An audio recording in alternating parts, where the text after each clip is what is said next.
I'm going to call the July 1st, 2025 Town Council meeting to order. Madam Clerk, may you please call the roll? Oh, that's right. I always do. I always get them backwards. Thank you. May everybody please join in and pledge allegiance.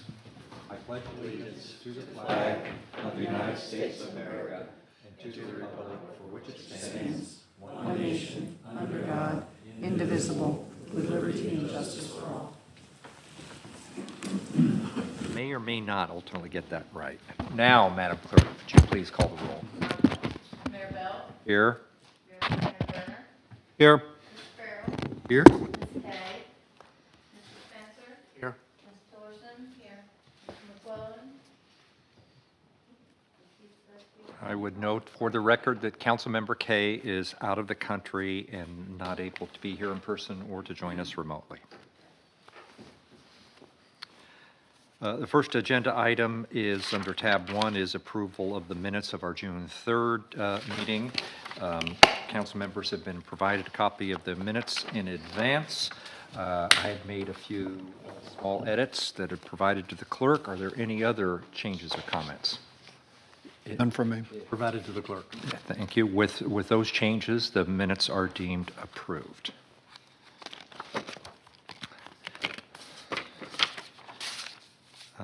Are there any citizen comments on agenda items? Ms. McElvain.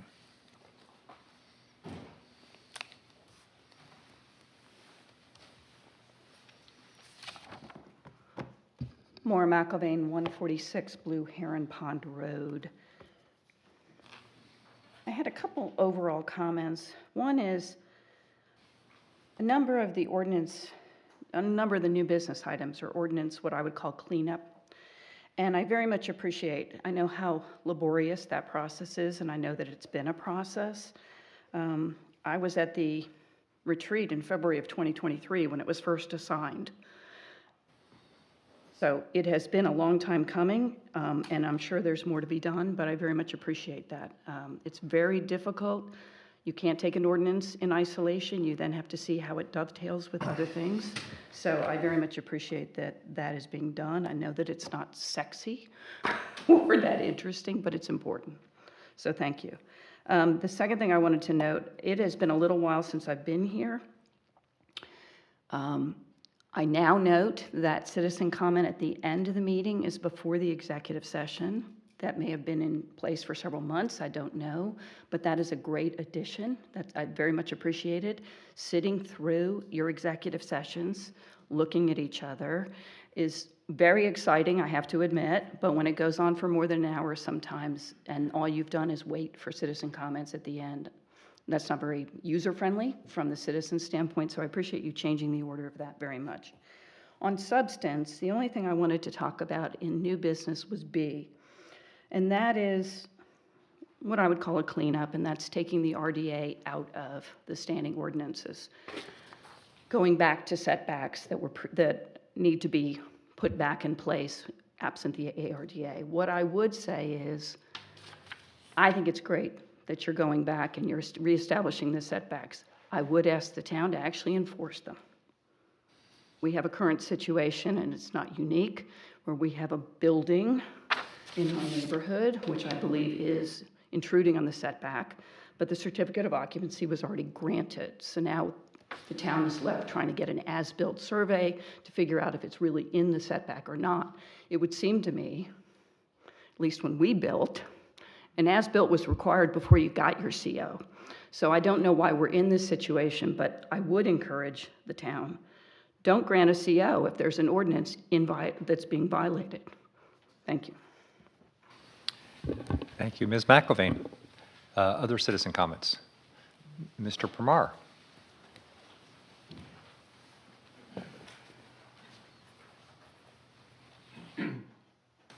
Mark Permar, 81 Dungannon Hall.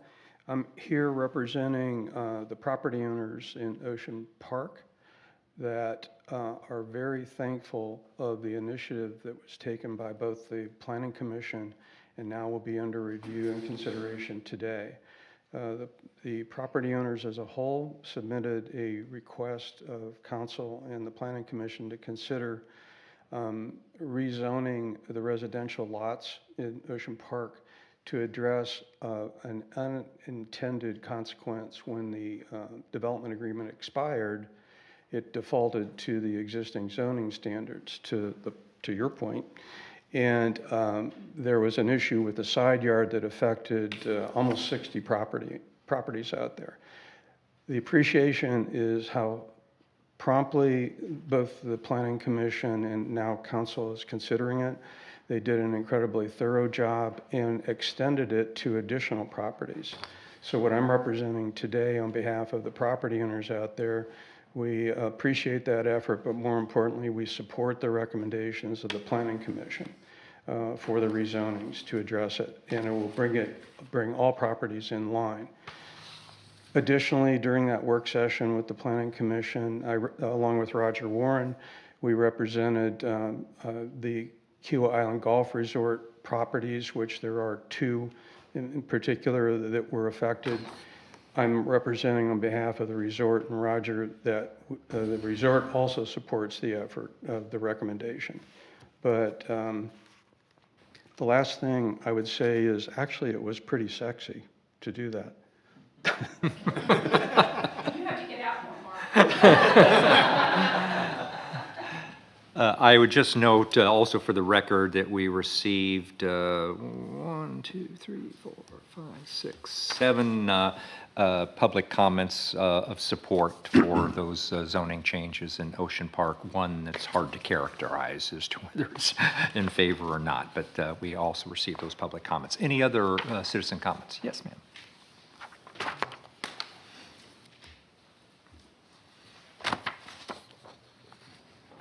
Hello, I'm Karen Madoff. I live at 47 Crested Flycatcher, and I wanted to speak to the restoration of the shoreline around the Kiawah Bridge and urge support of the town for this, I think, extremely important endeavor. I've seen aerial photographs. I've also kayaked in that area at low tide, and there's no question that the marsh has regressed and probably will continue to do that unless we step in and do something. Some of this is boat wake, some of this is king tides. But we have the means and the ability to support that marsh. And the marshland is an extremely important habitat. A lot of little critters, shrimp, clams, tiny fish, it's a nursery for them. Before they're able to be washed out into the ocean, they grow in the marsh. And the marsh is a center for our birds. Our shorebirds get to devour all these little critters before they get out to the ocean. It is just a vital habitat area. It will support our birds.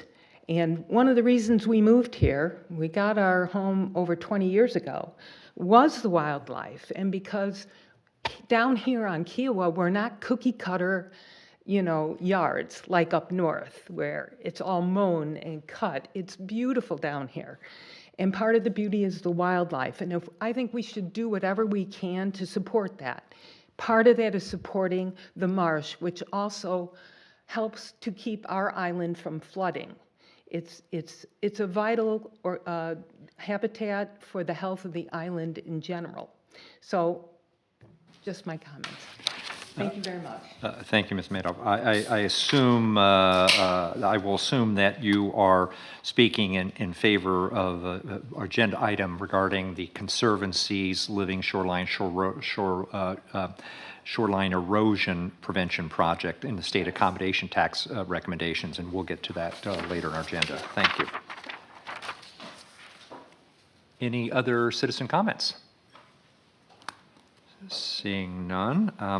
We now have a presentation today from the town's HR consultant, Demi Garcia, with FGP. She and her colleagues have been working with the town over the past year or so. I've had the pleasure of spending quite a bit of time with Demi and Catherine over the past few months on a wide variety of projects, making sure that our HR policies and procedures are where they should be, and they've been extraordinarily helpful in this effort. The council has previously acted upon a substantial revision and update to our HR policies and procedures manual, but that only scratches the surface of what we've been looking at. One of the things that council members have previously requested is additional information with regard to our overall compensation and benefits program. In the past, we've tended to look at benefits issues on a one-off basis without it being able to put them in a broader context. So part of what we've been working on with DEME and FGP is looking at our compensation and benefits program in the aggregate and as well as individual pieces to compare that to the marketplace. And so we have a better sense of kind of what the overall in cost is if we hire an employee, as well as whether we should look to enhance benefits in some areas or provide additional benefits that we don't currently. So without further ado, Demi, the floor is yours. Thank you. So thank you all very much for having us here today. We have been working with the town, like the mayor said, for almost 2 years now. And what I would like to do is go through several things. One, we're going to talk about the things that we have been working on. Retention as it relates to the town. Market pay compensation, which is what he just addressed, as well as the benefits program and what encompasses the entire total benefits package or compensation package. And then a few recommendations at the end.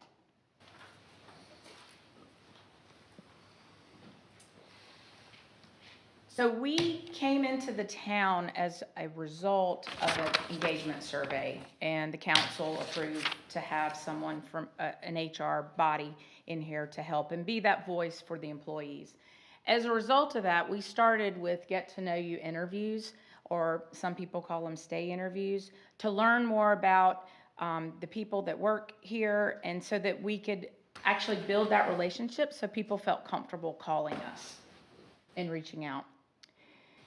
Then last year, as a result of those conversations, we realized that we wanted, one of our main goal is to continually improve the HR processes, policies, and procedures that go on in the town. And so one way to do that is to continue to invest in our leadership and train them and make sure that everybody's on the same page. So we did a HR 101 training one day.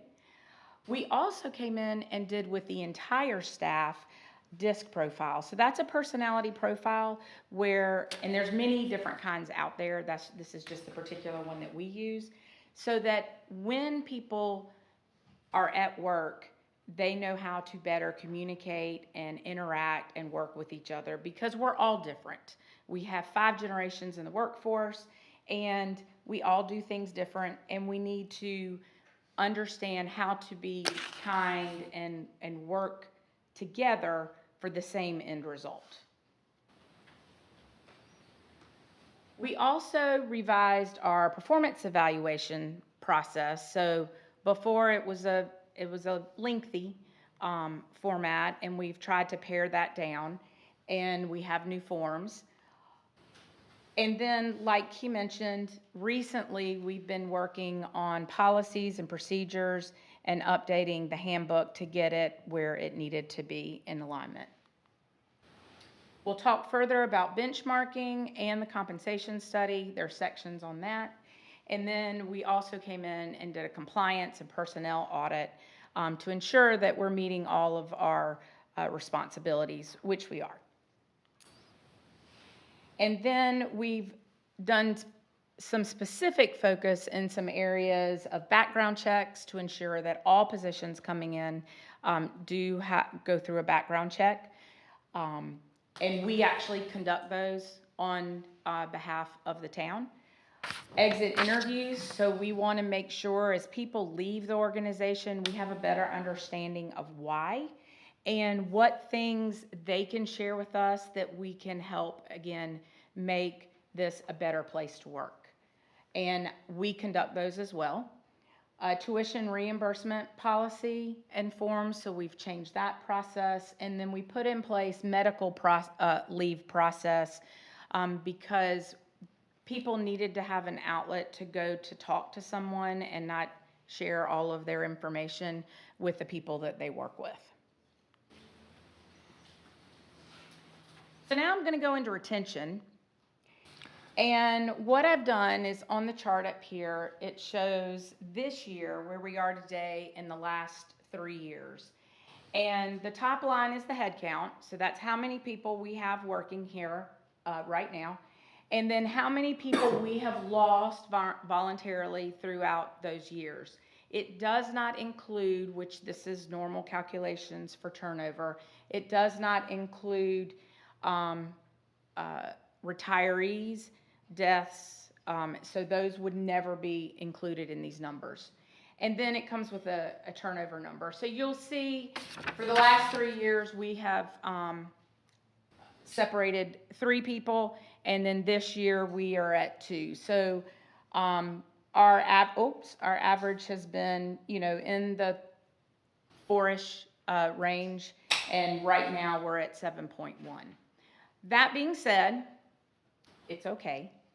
So turnover below or anywhere around 10% is actually considered healthy in the world today.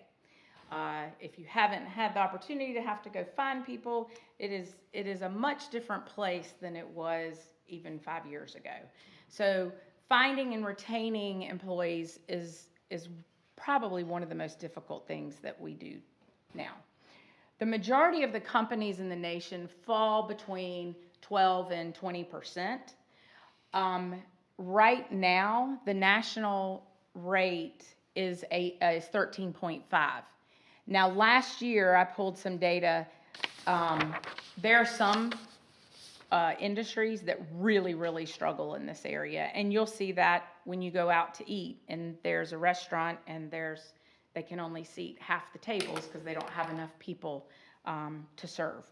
So turnover is an issue out there.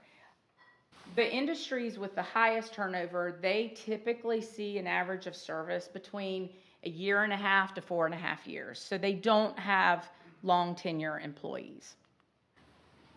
And then governmental agencies in South Carolina, their rate is significantly high. But the town's rate, like we said, is 7.1%, which is, as we have defined, healthy. We never want to see people go, but sometimes people have a better opportunity, and we always want people to better themselves, whether it's within our walls or outside of our walls.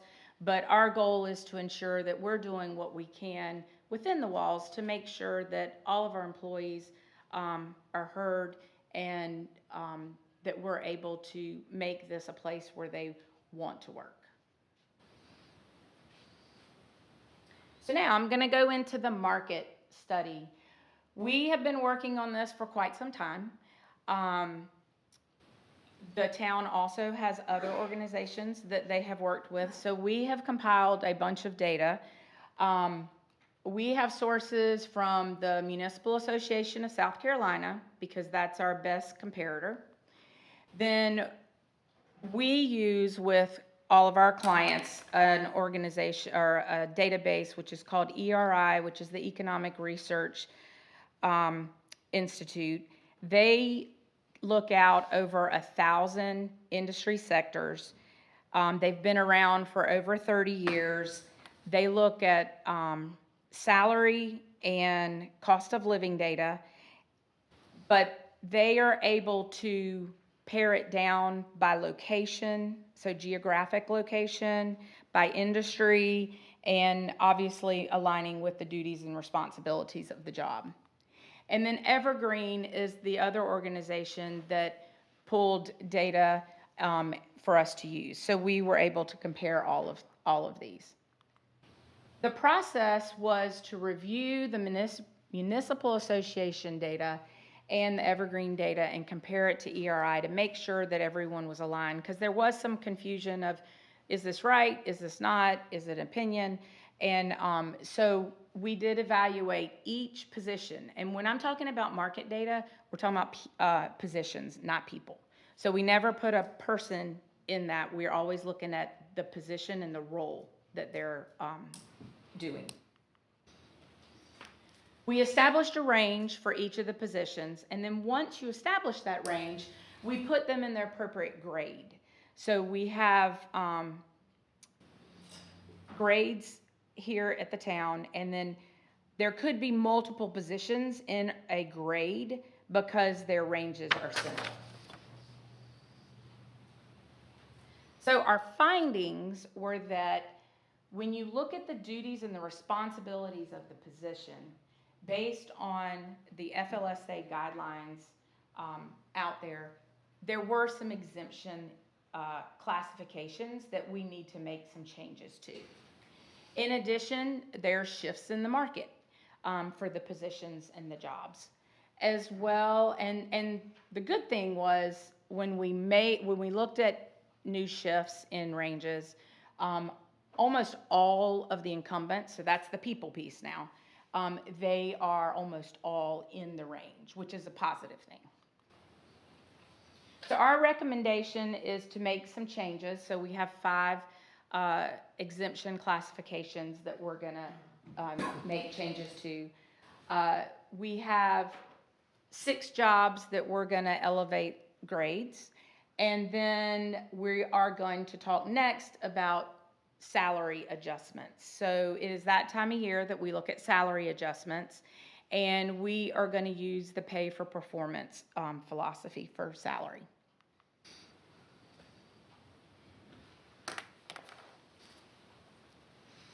So the way you use pay for performance, it's 2 main factors. One, it's how you're rated on your review. So annually we do a review. Those have all been completed. So we will look at the performance on the review, and then we will also look at the position in the range. And I will give an example of this in a little bit. But we'll look at the position in the range to determine the increase. There are exceptions. Sometimes you have special assignments in a year that aren't in your normal job duties or projects. So we will also look at those. The purpose of doing this is to make sure that you're paying appropriately for the job that people are performing, that you are rewarding high performers, okay, and the people that are contributing and making a difference, as well as retaining and motivating the individuals that work here. So here is an example. You have a range. You have a minimum, a midpoint, and a maximum. So when we go out there and we look at a position, we figure out what those 3 values are and you plug them in there. So I'm going to give an example. This is a position that the midpoint is 50 and the minimum is 40 and the maximum is 60, okay? First, you need to determine where people are in the range. These people that you'll see that are triangles, okay, their position today is in the range. So depending on their position will determine, and then when you look at that, and then you look at how they did on their review will determine the percent increase that they will get for their adjustment. People on the plus side, those people are below the range. And luckily we have nobody that is not paid within their range. So that's very good. We go into organizations a lot of times and there are people way below what the job is supposed to pay. In those instances, we would get them in the range. But now that we're going down this path, no one will ever be hired below what the minimum of the job. And then there can be instances where people are above the range. So in this instance, the person's at $65,000.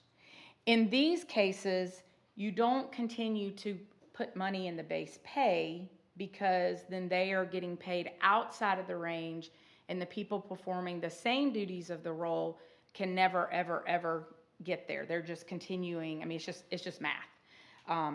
If you give them 3% and you give somebody at the bottom, they'll never catch up. But we do want to recognize their efforts. And so we will be looking at lump sum bonus payments that are a one-time payment to recognize the efforts that they've made throughout the year. Over time, this person is not always out of the range because your range continues to move up. And so at some point, depending on how much the market shifts, they'll be back in the range. So it's not like they'll never, ever have a base salary increase. And typically, the people that are there are people that have been in an organization for a very long time. And so over time, if you do a cost of living or if you do a flat rate across the board, that's why you have people out of the range. Okay, so before I go to benefits, does anybody have any questions? Because I know that's a lot. I do. Yes. So to make sure I understand your example correctly, the lump sum payout is when somebody's above range, correct? Correct. And that can go on for years depending on where they sit in the range if you want to incentivize that employee still, correct? It could. Okay. Absolutely. I will say, looking at the data, it's not going to here. So that's a good thing. Because I have worked with organizations and in organizations that I have people way outside, and I would go 5 years, and that's difficult for a person. How do you handle, and if you're going to cover it later, that's fine, promotion? Say if somebody's in one position and a higher level position opens up, do they get their new compensation considered based off of solely the new position? It should, so first off, let's say they're getting a promotion. You know where I'm going with this. Like a promotion? Yeah. Okay. So if they're getting a promotion, hopefully we think they do a good job. Okay. So their performance should be good at that point. Otherwise, we shouldn't be promoting them. So that piece is not in question. But if they are, what should happen is you look at where that person is in the new range of the new job, and then the increase depends on, where they should fall within that range. So it's not something where everybody should always, when they get a promotion, get a 5% or a 10%. Those days are gone. That philosophy is not best practice. It is really to evaluate the position and where that person falls, and then make the right decision. That was the answer I was hoping you were going to give. That Okay, good. they're not penalized for being an in-house employee, getting promoted. Oh, and, no, and held no, back. no. And I've seen a lot of that in the private sector. So I just want to make sure that wasn't the Oh, no. philosophy we were. Now, if someone goes lower, okay, which rarely happens, my philosophy is you would keep them where they are. You wouldn't change their pay to make them lower. Don't penalize them that way either. Correct. Okay. Cool. Thank you. You're welcome. If I just might add, Councilmember Spencer, one of the challenges sometimes in dealing with those is you always want to provide opportunities for internal advancement and promotion. Occasionally you'll run into situations where somebody is looking to be promoted in or move into a role that's been vacated, and it may entail greater range of responsibilities. Generally, that would come with some expectation of higher salary associated with those greater responsibilities. The challenge sometimes is the person moving into that position or competing for it will assume that they will necessarily get the same amount of money that the incumbent did, which is maybe the case, maybe more, but it's not necessarily the case if they don't have the same kind of background or skill sets. They may have to grow into the Years of experience. salary of the incumbent. Those are the kinds of real life, real world, I'm sure we've all dealt with, kinds of situations you have to deal with in those. I agree with your thinking on that. And again, it factors the qualifications of the employee in the current, the position they're moving into, which Okay, we good? Okay, so let's move over to benefits. So we looked at several sources of benefits, and I know we all look at our medical, just our own personal medical, and it makes your head hurt, okay?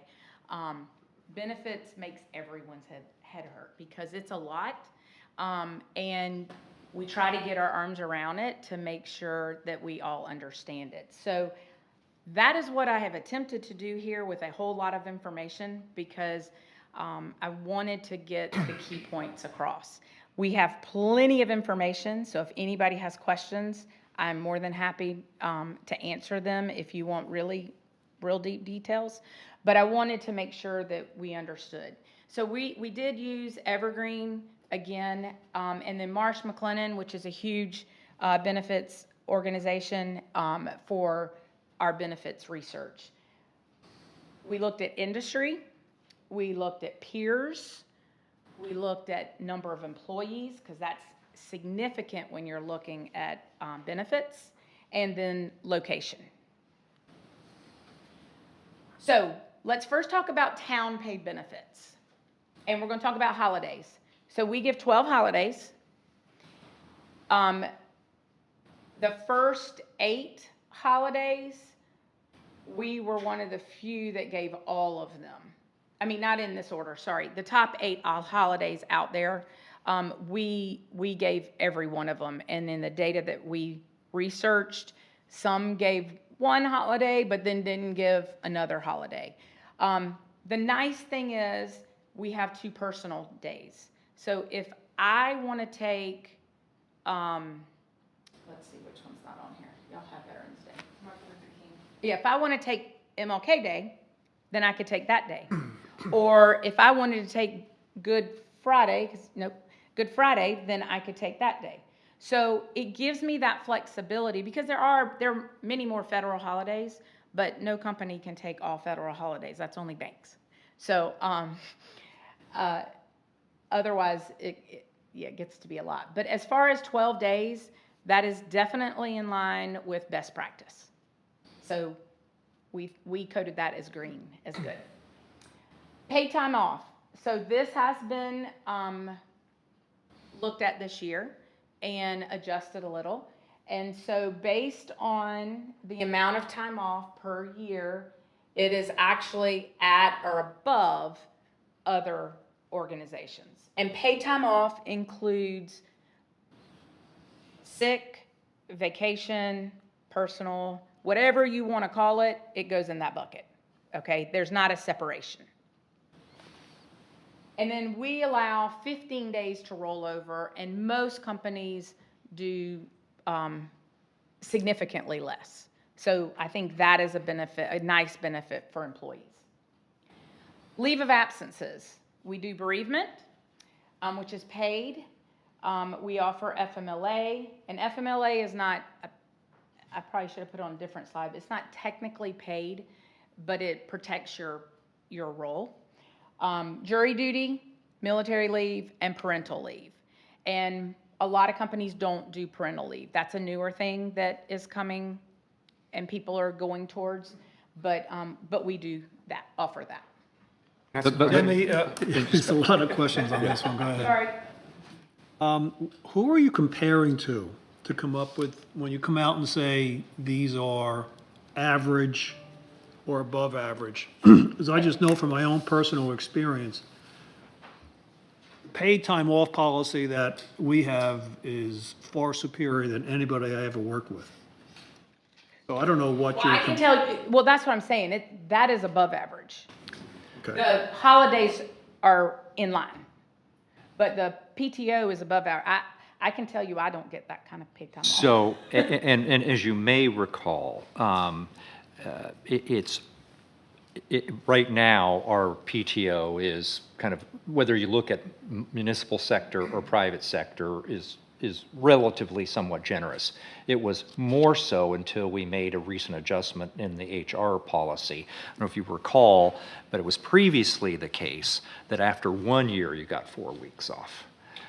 And we... I do. And that was determined to be substantially out of market. So we made that adjustment for new hires. Well, I just know from my own experience, using that as an example, for a new hire, as well as both of my kids, when they were new hires, I only got 2 weeks. Yep. For years 0 through 5. And incrementally thereafter, but this is far superior than my experience with my family, who I provide, people who work for me, I provided, and other companies I work with.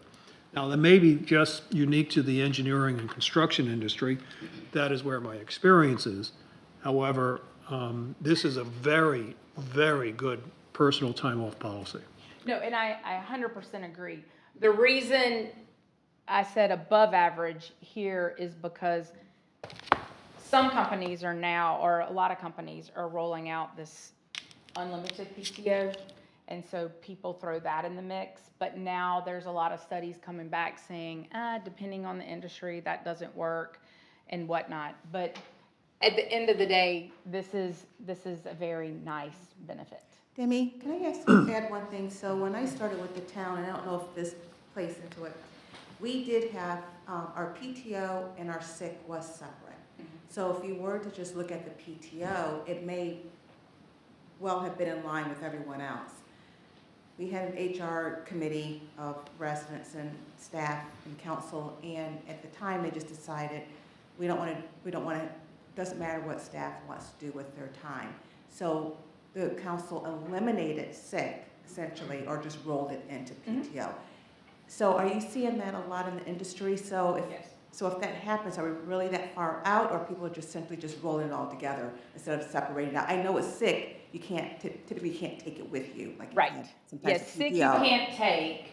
This now you can take all of it. I mean, if it's accrued. But like I'm doing with another company right now, their fiscal year's July 1st, and we've just changed their PTO. They had sick and they had vacation, and we rolled it together. And if you were to simply add the two, it was ridiculous, okay? So we had to compromise, and then we grandfathered some people in, but going forward, this was the policy. And so if you consider everything's in there together, again, it's still a very good benefit. It's not, again, that's why I didn't give it an excellent, because it is both together, but it is not average. Anybody who wants to say it's average, I'll swap mine with theirs. So. And this is part of, we'll have a all-staff meeting tomorrow and Demi will be presenting some of this and some other additional material as well. Part of it is an education process for us, was for me, and for us as well, but it's also for the staff, is to make sure that they've got reasonable expectations about benefits and compensation. Yep, very important. Many cases, they're simply focused on the pay component and then trying to compare or contrast that to other organizations. And particularly, they'll say, well, I'm way underpaid relative to the private sector. Well, let's look at that. In fact, the salary may be somewhat less, but then when you figure out that we've got a much more generous PTO and we pay 18 or 19% of salary into the state retirement system, which no private sector employer does, then it begins to look a little bit different. So for PTO, say the town's trying to recruit a highly experienced employee who has a lot of time in previous roles and has grown up across different municipalities or experiences, is there allowance in the policy so that they can not give the 1 year? So there's exceptions. There's always exceptions to any HR rule out there. And what I would call that is a seasoned professional. Because if you're going specifically to attract a certain talent, that's not going to work. They're going to want time off. Okay, it may need to be 4 weeks, but again, it's what is brought to the table and yes, so this is the policy, and there's always exceptions if needed. Okay, so let's keep on going. Let's talk about health insurance, because I know that's, a hot topic for everybody. Recently, you guys made a change or voted for a change, which is an excellent change. Medical, prescription, dental, and vision was always covered, by the town, but the town paid 82%, 83%, where the peers were paying more or all. So I believe this past month was the change? Last month. And the town is paying 100% of those benefits. Again, I would be happy to have those benefits. I don't. So around the world, in the US, people are not paying for families. So that is not the trend anymore. It is not to pay an 80-20 across the board, whether you have, 5 children or you have a whole family and a spouse. It is to pay for employee, and then because it's not, if Stephanie doesn't have, if it's just her and I've got, a spouse and 5 children, and y'all are paying all of mine, that's not fair to her because she's missing out on that benefit. So that is why the world has gone to where it is, where we're going to pay 100%, we're going to pay 100% of you, and then you're responsible for your family, to make it a fair benefit for people across the board in an organization.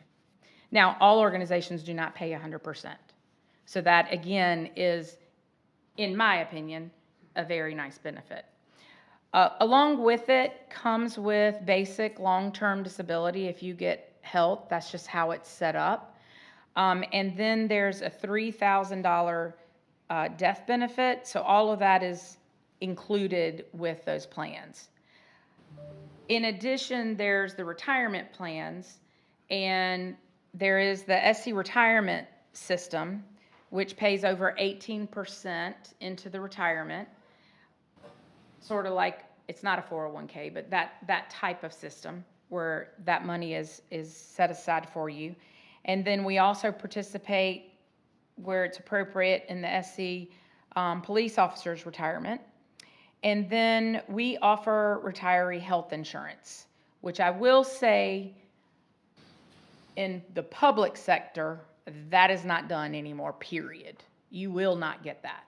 So it is nice in the private sector to have that as a benefit as you get retirement age. Other benefits we offer, and these are at no cost to the employee, employee assistance program. So that is paid for every single person, regardless if they attend or not. Tuition reimbursement, we pay up to a certain amount, but we offer that to all employees for work-relevant coursework. We pay for training, we pay for conferences, and obviously workers' compensation and discretionary awards.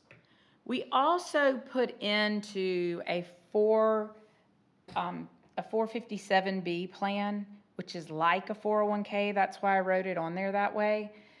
And we pay up to $3,000. So most of you are probably familiar with, if I put 5% of my base salary into my 401k every paycheck, then the company matches 3%, 5%, whatever, like 100% or 0.5% up to a certain amount. This plan matches, but it maxes at $3,000. So depending on your base salary, that could be good or it could be bad. So we'll talk about that in a minute. So that's why that one is not green. It is not best practice. Health insurance. So we offer, the town does not pay, but we offer flexible spending accounts, which can be very helpful for families. Short-term disability, supplemental long-term disability, and then supplemental life insurance for employees or dependents. And those are all offered at the employee's expense. I will say the majority, that is how those benefits are offered. And then other benefits that I've put wellness incentive, because I know we've heard from employees that work here that they would like us to look at some wellness incentives. And at this point, we don't have any, so that's why that one is red. So I want to give an example of what this looks like. okay? If you have and this is your total compensation, because people think of, oh, I make $60,000 and that's all I walk home with. A $60,000 employee here at the town actually makes 82.5, okay? And that is when you include all the other things that go in. So your retirement, your leave, your health benefits, the payroll taxes that are paid. So at the end of the day, a $60,000 employee really cost over $82,000, which is 1.38% of the base pay. Now, the average total compensation right now in the U.S. is anywhere between 1.25 and 1.4 times someone's base salary, whatever that salary is. And in the cost, so for a $60,000 employee, that should be somewhere between $75,000 and $84,000. And you'll see we're at $82.5. So we are at the very top end of the total cost of total compensation. Now, this does not include an employee that might take, these are just the base that everyone has, okay? Does not include if I am doing 401k, because everybody doesn't do that. It also doesn't include tuition reimbursement if I'm participating in that program. So those type of programs that the town is paying for that individual, it would even be higher. But this is the base to give everybody a picture.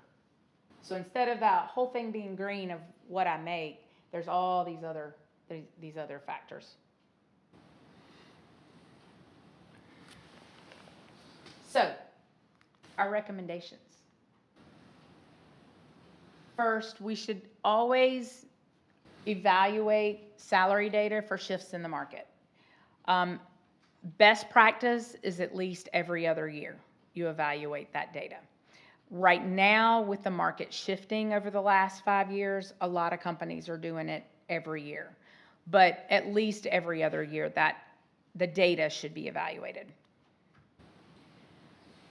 I do recommend reviewing standard and best practice methods for a 401k plan or a 457 plan that align better and is looked at more of a benefit. I'm not saying change, but I think you should always review your offerings. And we have taken a look at our, medical, dental, vision, and prescription and made a change there recently. But before the next cycle of benefits, we should review our supplemental benefit offerings and see if there's anything different, anything we want to change, make better. This goes along with the wellness piece, but maybe develop a list of partners and discounts. And again, that would go along with the wellness because you could have a gym or a place that offers a discount for the people at the town. I know there are companies like Verizon offers discounts to companies as long as you show your ID. At one point, one of the American car companies were doing that. So I think if we just made those calls, we could find other ways to provide benefits to our employees and then give them that list. It doesn't have to be a big list, but it could be a small list where here are some ways to help you save. Because I know that's the struggle right now for everybody. The cost continues to rise for everything. And so that is a concern. And then also, we did an engagement survey about 2.5, 3 years ago.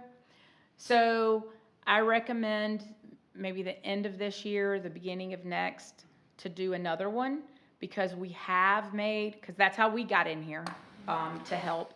And we have made changes and we really need to see what's happened to the baseline for that.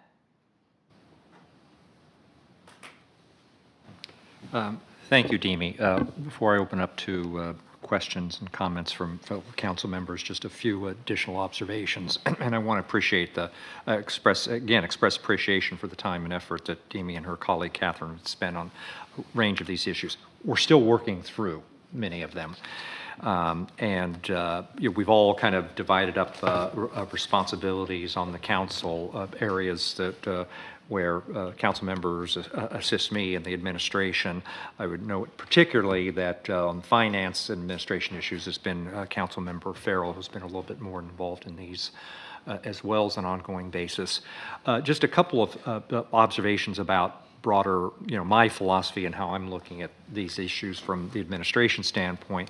I want to make sure that we are fairly, not just fairly, but well compensating our employees. And that we, there's internal pay equity and there's external pay equity. And, we're Kiowa, so we are slightly above average, or maybe we consider ourselves well above average, but we can pay well. But we really need to understand what that means. And before, we've never really had a good handle on what that means. And there's both comparability to other public sector entities as well as comparability to the private sector because you're competing from a large labor pool. I've always looked at our principal public sector comparables as Folly Beach, Sullivan's Island, Isle of Palms, primarily, because those are also coastal communities dealing with some of the same kinds of issues. They're all similarly sized as we are, similar budgets.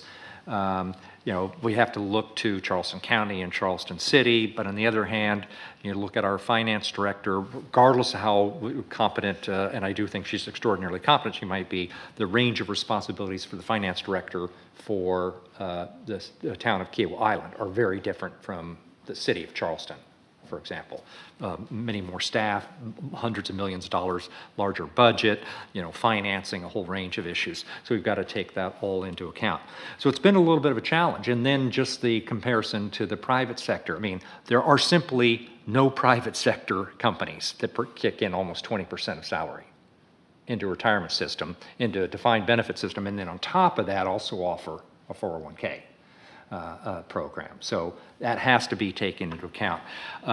What Demi had done, and I can send this to council members as well, I had asked Dorota to use a straw man, straw woman salary employee at $80,000.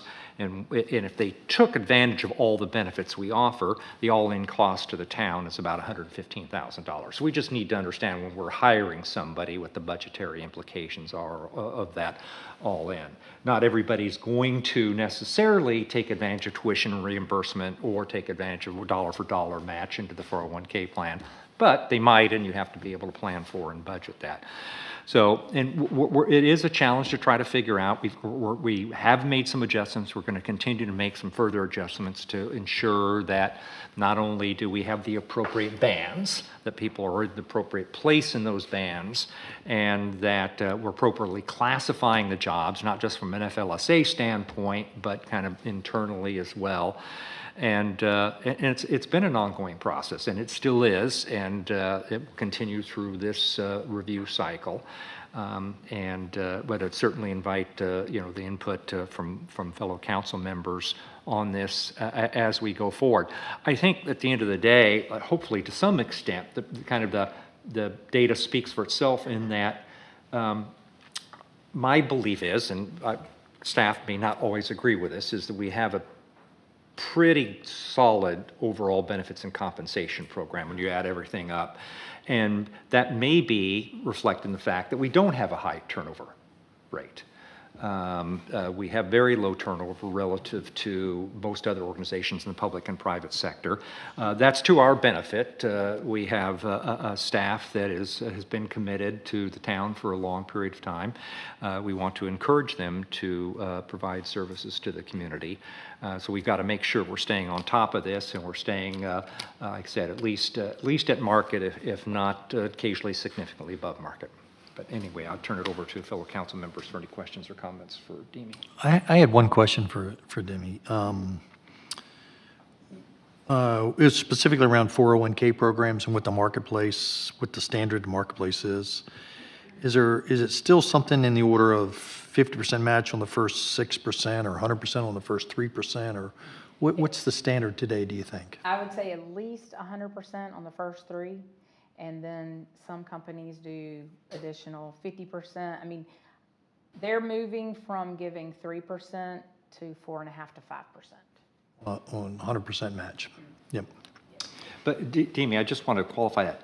That is for private sector employers that don't also have, that are not offering a DB plan. Right, correct. You are correct. Okay, because we offer already kicking Yes. in almost 19% into South Carolina retirement The system. difference in this one is it caps, so depending on your, I mean, you, as a higher paid salaried person, you're not getting the same benefit as, because you can never get that.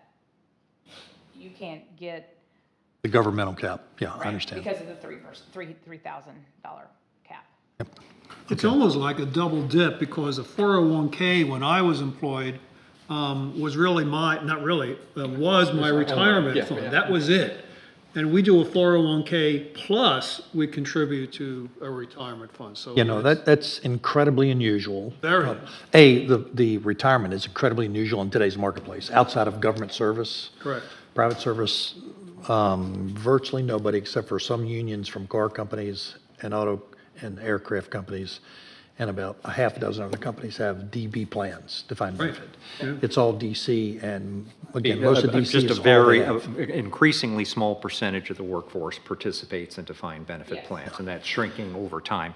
The one thing I would note, though, is, just to be clear, is relative to other South Carolina governmental entities, our DB plan is the same as everybody else's. The contribution, that's a state mandated. So regardless of whether comparing ourselves to Charleston, Columbia, Hilton Head, Myrtle Beach, or anybody else, that is the same for everybody. Now, whether all those other municipalities offer a 401K in addition to that, and what the scope and scale of that program looks like, those are things we've got to continue to get more information on. And again, in the DB space, at 18%, that's an incredible, it's unheard of in today's marketplace. Yeah, because I mean, that's the first thing that companies cut 15 years ago, they started cutting. Further back, Yeah, yeah. because when I first started working, we had one, and then that was gone real quick. 1990s is when it started. And I Late used 80s. to head a little outfit called the Pension Benefit Guarantee Corporation, and we were all talking about the defined benefit plans going the way of the dodo bird, because just private sector companies It has them all got now. out of that business. PBGC has them all. And the military's gone to what they call blended retirement now, where you contribute. Demi, and your numbers for the employee, for the state retirement plan, that is mandatory if you're a state employee, Right. which we fall under. And so the employer has to pay, and really this all started for you guys because our pension for South Carolina was out of control, and so essentially there wasn't enough money to fund it. So what they've done is the employee is required to put in so much money a month as well, and I want to say it's 8 or 9% of your salary is required to go, no ands, ifs, or buts. But you're right, the employer, what the state legislators do is they set the percentage. And they've held the employee's portion for a number of years. So this is like on our auditing books, it's kind of like unfunded kind of mandate that essentially you have to have that money into your balance sheet to be able to say, if everyone retired, you have to be able to cover it. So the employer's portion has been going up every year, probably for the last 5 or 6 or 8 years, where they've left the employees somewhat flat, but ours is still mandatory. We don't have an option. You have to pay, and I think we're maybe at 8 or 9 where the employer's gone up to 18. So you guys are paying more into this, our state retirement and our pension plan. Now, I would note, and this is kind of from the employee's perspective, I want to try to put that hat on. Surprising, it is, at least to me, surprising number of employees here at the town leave essentially free money on the table by not taking advantage of the dollar-for-dollar match. Many don't participate. And the reason for that is that's dollars out of current salary, and they're already, whatever their salary is, they're already having to put some of that salary into the state retirement system. That's mandated. Again, that's a small fraction of what the town puts in addition to that. So they're still getting, I mean, extraordinarily generous retirement at the end of the day. But it's retirement dollars, not current consumption dollars. That was very helpful. Thank you to me. One of the things we talked about in previous conversations that I do think applies to Kiowa, maybe more uniquely than other places, is either the affordability, cost of living, if you want to live close. Otherwise, you've got a decently long commute to get here to live somewhere affordable. So it seems like the town having low turnover, you know, I don't know if that's really an issue, but it is a consideration I think we should keep in mind as we're attracting talent and retaining talent. And we do, and when the grades were established, it does adjust a little for that. You factored that in? Yes. Okay, great, thanks. Can you go back to the pie chart for the total compensation, please, for a second? If I can get this to work. So right there, so I know I was either part of the problem or part of the solution going back about 6 months ago, asking for this. But this is, I think this is very important for everybody to understand, is what the total compensation is and what the cost to the town is. And I want to thank you for doing this. This looks just like what I used to get in my old days when I was working. And it's not surprising to me that kind of 1.4% is the cost of 1.4 times. 1.4 times the salary is the cost of employee.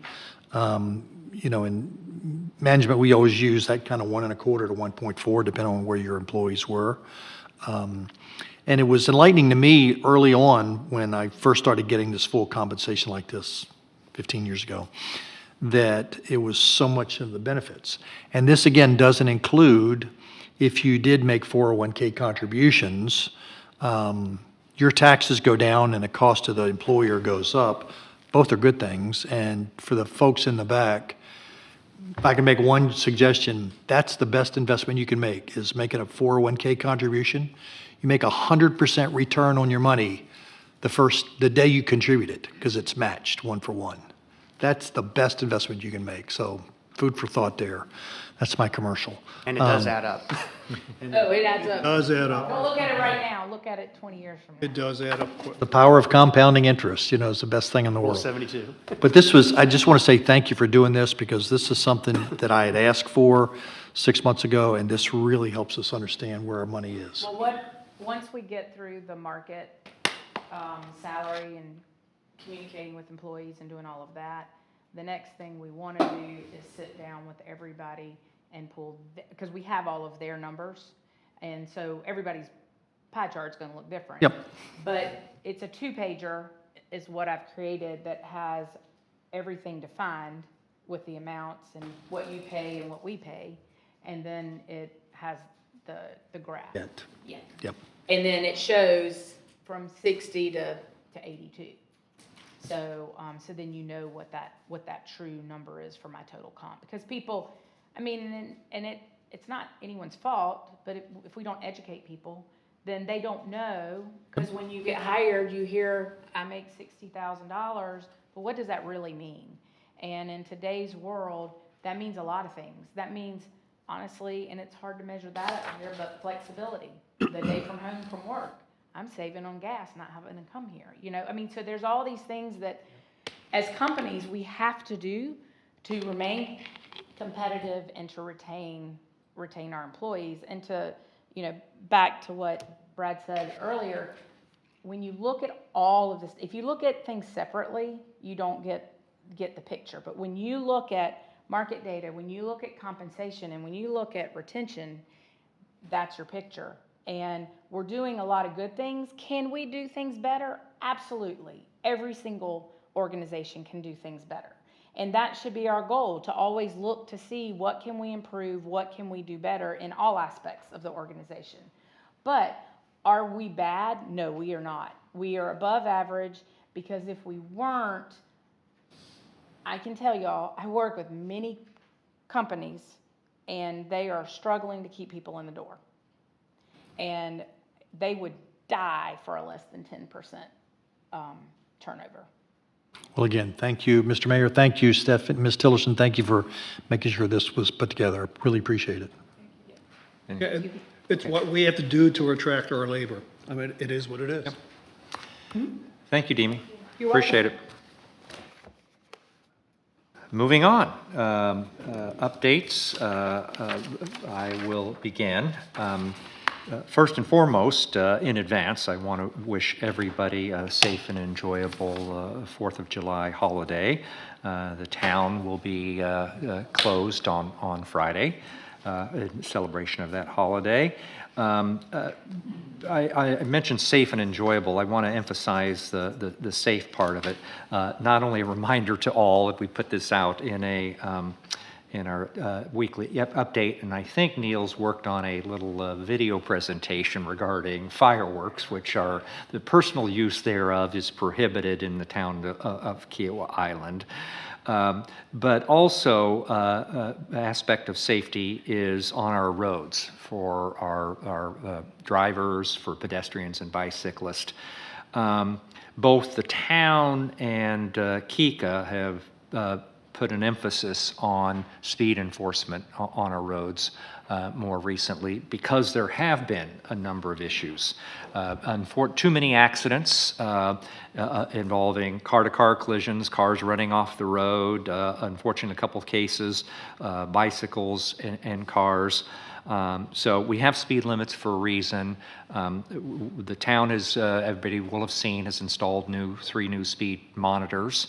2 on Kiowa Island Parkway, 1 heading into the Mingo Curve, 1 coming into the Mingo Curve, 1 on Beachwalker Drive. We've been pulling the data from that. It's both a good news and a bad news story. The bad news is it reveals that, unfortunately, people are consistently driving over the posted speed limit, in some cases alarmingly so. The good news is those speed monitors, and a lot of this is observational. I know you and I, Councilmember Spencer, both watched it on Beachwalker Drive. I was doing it on KIP yesterday, is they do have the salutary effect of when those lights start flashing, particularly the blue and red, people actually do slow down. And so we're actually able to capture data, and we may publish that once we have a longer data set on this stuff. But I encourage everybody to please be careful on the roads, not only for yourselves, but for pedestrians and bicyclists and others. Somewhat related to that, we've revised our relationship with the Charleston County Sheriff's Office, at least in terms of use of off-duty deputy coverage. We've had a number of very productive meetings with newly elected Sheriff Carl Ritchie. He stepped into that role in January. We've had a couple of meetings here and up in North Charleston. We had a contract that was in place before with the CCSO that was problematic for a number of reasons. We've had a new memorandum of understanding we've entered into, and that's been worked out with our town attorney and the counsel for the CCSO. One of the issues is with regard to the use of off-duty deputy coverage, extra coverage. Now, I would note at the outset that Sheriff Ritchie has committed to providing enhanced regular duty service to Kiowa Island and our broader community. And I think that has been the case. I think everybody will have seen that there's been a little bit more visibility of regular duty coverage here in and around Kiowa Island. The issue has been with regard to our off-duty relationship because we've always contracted for additional coverage beyond regular duty, even though our property taxes that we all pay go to Charleston County to provide for CCSO coverage. The issue has been a cost, not only some legal liability related issues, but a cost issues. About 2 years ago, the amount that we paid for off-duty deputy coverage was $45 per hour. But because, and this was unfortunate, it was unique to Kiowa Island, we were also providing into the retirement system, the effective cost was about $55 an hour.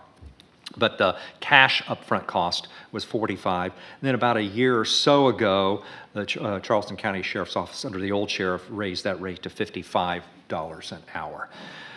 When we were negotiating with the CCSO with regard to this new arrangement, we were initially presented a rate sheet that to pay $61.60 per hour, which was more than the 55 that we had been paying up front and everybody else had been paying, but less than the 65 all in that we were effectively paying. But late in our discussions, all of a sudden that $61.60 became $84 per hour.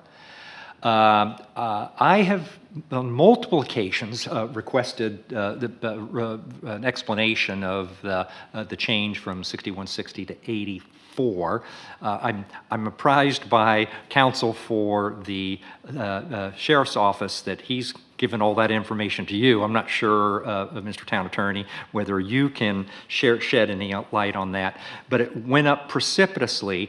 Also requested to confirm whether that $84 was being charged to every other municipality, and it turns out it's not. Other municipalities are being charged the $61.60. So right now, we've been told it's non-negotiable, that if we want coverage here, I think this also applies to the resort, it also applies to KICA. Unfortunately, the sheriff's office conveyed that town had agreed to this amount and told KICA and KIGR that that was not really the case. We had simply been told it's non-negotiable. But in any event, as a result of that substantially increased cost, we've been kind of easing our way into this new off-duty deputy coverage system that's been in place. So we've been providing extra coverage on Fridays, Saturdays, and Sundays, and holiday weekends, and we're seeing how that all works out. Thus far, I've had a chance every now and then. I know who's coming online, who's coming signed up to cover, provide off-duty deputy coverage. I make a point of trying to go out and say hello to them, understand what their concerns are. Fortunately, based on all those conversations, we really haven't had any issues that they've had to deal with, which is good, other than speed enforcement. We've asked them to be more involved in speed enforcement, and they have been. You'll see them posted out here, some sitting on BKP, some cases, sometimes on KIP, and I know they've written additional tickets. So I'm happy to entertain any questions about all of that. One couple, I'm not sure it's worth spending a lot of time on issues related to boardwalks. It continues to be of interest. Most of the focus has been on Boardwalk 38, but not only 38. My understanding is in this last week, KICA did go in and put in a platform at the bottom. It's still a set of stairs, but it reduced the size of the last step. And that they are undertaking the engineering review to modify that boardwalk, and that will probably happen this fall to transition back to a ramp from a set of stairs. What is going to happen with all their other, I don't know, they have 20-some, 30-some overall community boardwalks. That's up to KICA. Again, I want to remind everybody that the town does not dictate whether the end of the entry onto the beach from over the dune is by a set of stairs or a ramp, and if it's a ramp, whether it's perpendicular or parallel. That is KICA's decision, consistent with our only requirement, is it to extend no more than 10 feet onto the active beach, which is for public health and safety reasons. I understand the ARB has their own standards that KICA may have to deal with, but that's between KICA and the ARB, unless we want to consider modifying our ordinances. The one thing, a lot of people mention ADA compliance, and we've gotten one resident who indicated that they had slipped on Boardwalk 38, and it wasn't ADA compliant, which obviously if it's steps, it is not, and they were going to file charges against the town, I think is the way they put it, for the lack of ADA compliance for that boardwalk. What I told that particular resident is you should feel free to exercise whatever rights you have as a citizen, but I'm not an ADA expert, but under Title II applies to municipalities, so any municipal-owned buildings or facilities would have to comply with ADA requirements and provide reasonable accommodation. These are not municipally owned facilities. They are privately owned boardwalks and facilities.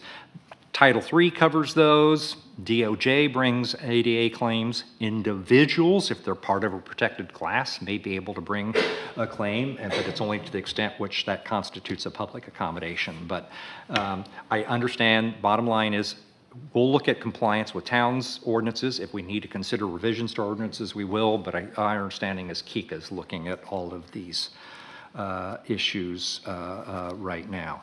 The only other thing I want to update everybody on, you probably have already seen this, we've been undertaking some landscaping and tree work on both KIP and Beachwalker Drive, substantially complete on Beachwalker Drive right now. There's both the enhancements to the leisure trail on KIP and Beachwalker Drive. Also some additional landscaping and tree work that will continue on KIP. A lot of people asked about replacing a lot of the dead vegetation along KIP, particularly when we put in the new leisure trail or portions of the leisure trail. That's an ongoing process. We had to do an irrigation audit. Some of the drip lines had suffered some damage. Those are being replaced, but there were no new plant materials going to be installed till this fall after the end of the summer. So that process is ongoing. I'll hold on comments right now with regard to issues of traffic at the gate. Continue to get a lot of inquiries about that. There were a couple of substantial delays over the last few days, and those are likely to persist, but for the principal reasons are the operation of the gate and the timing of check-ins on Saturdays dictates a lot of that. There's not much the town can do about that. With that, I will turn it over to you, Councilmember Berner. Thank you, Mr. Mayor. So, I'm the committee chairman for the Safety Committee, and I just wanted to let you guys know, it's very noticeable on the island. We have a lot of visitors, starting last week and this week. And I personally know it because we have 5, 6, 7, 8-year-old kids darting in front of me when I'm coming up to a stop sign. I just wanted to get the message out. We can educate the community as best we can with respect to the need to stop at the intersection where you have a crossing with the vehicles. The visitors just don't. And I just want you guys to try to remember to slow down before you get to a crossing with the bike path. We shouldn't have to, but the last thing we want to do is to injure a bicyclist, particularly if it's a kid. So I just wanted to get that message out to you to please do that. My CERT committee participated in the Swim Across America event on June 7th. I had 12 members with me. We were on the shore watching for or looking out for distressed swimmers. It was such a fun event. No casualties, and it was a lot of fun to be out there and cheering on all the swimmers across America. A little point of information, I'm also on the Turtle Patrol, as many of you know. The number of nests are way down this year, significantly down. Unfortunately, the predation is not. The predation is way up. And I don't know if this is playing into the number of nests that are down or if it's somehow related to what's happening with respect to global warming, who knows. But if anybody happens to see a turtle in the middle of laying eggs, please leave it alone because we need those eggs pretty desperately. On June 5, I participated in the infrastructure meeting with respect to getting taller cell towers on the island. Really, really important stuff. We're going to increase the communication for everybody on the island. The June 11th environmental meeting I attended, we're dealing with marsh management, dealing with protection of the shorelines, which is going forward. You will hear that later when we get into new business. June 27th, we had our proposal review of the cultural facility. We're narrowing down the number of proposers from, I guess, 11 or 12 down to 6 who we will be interviewing, which will enter into then the design competition. Looking forward to that as well. And last but not least, I also was out on the beach looking at the status of the boardwalks. And I took note of which ones were not ramps, which ones needed to be adjusted. And I had communications with different members of KICA to get those boardwalks resolved in the fall season once the vacation period is over. That's it, Mr. Mayor. Thank you, Councilmember Bernard. The only thing I made, Jim Jordan, correct me if I'm wrong, but I believe, at least what reported to me, our senior staff meeting on Monday, is the predation levels are pretty consistent where they've been, at least over the last few weeks. And over last year. Well, it may be related to the number of nests we have, but I can, at least in the zone that I work and the zones neighboring to us, pretty much every nest has been predated. And there's so few nests this year, so that the percentage of nests that are being predated is And I actually think way what up. you measure is the number of eggs. Per day. So it's probably the Yeah, same thing. yeah, The percentage that- of nests predated is way, That way up. may very well be. Thank you. Councilmember Farrell. Yeah, mine's very short. I think most everybody knows last month we delayed the SATAX approvals to this month. We met earlier this morning. We got through that with a lot of discussion, and I'm very pleased with where we ended up. And we will vote on that shortly as a package. But I appreciate, again, everybody's patience with us as we made sure we had all the appropriate information so that we could make the right decisions. So thank you. Councilmember Spencer. Thank you, Mayor Belt. A few things. First of all, thanks, Mayor Pro Tem Berner, for the plug on the cell towers. That's all you, baby. You're Mr. Telecom guy. Well, thank you. And the Planning Commission is taking up the zoning ordinance for the cell towers tomorrow. Maybe their second time looking at it. Ideally, they're voting on it, and then anticipate that would, make the agenda for council to review in August. The urgency, and I saw on some comments on IKEA this weekend, is great. We get the ordinance passed, and it's going to take forever to get coverage improved. And the staff's working really hard to push the providers who very much want to improve our coverage to move quickly on that. So lining up those ducks in parallel between the providers bringing capability and having the town have a good ordinance that allows them to do that, go hand in hand. So thank you for that. In this theme of cell coverage, I think we've talked a few council meetings ago, the town has cut over to FirstNet, which is a nationwide public safety broadband network, which provides priority and preemption and improved coverage over typical cell service, especially important in a disaster and emergencies, things like that. Barrier Island Ocean Rescue is cutting over today. So we've been working with FirstNet to very quickly get them transitioned over as well. And Director Harris can talk to this firsthand better than me, but last 4th of July, I believe you were standing next to Rob and texting, and he couldn't get the texts. So the congestion, especially in a crush like the 4th of July, is really important. So the goal was to get it in place by the 4th so that they have that improved coverage for calls that they may receive in their operations. You mentioned the boardwalks, Mayor Belt, and I appreciate that it's covered in the minutes. You made a recommendation when we were reviewing the beach ordinance last time that we might want to consider language that encourages ramp use where site conditions allow to enhance accessibility. I believe at the time there was a request to allow more time to think about that.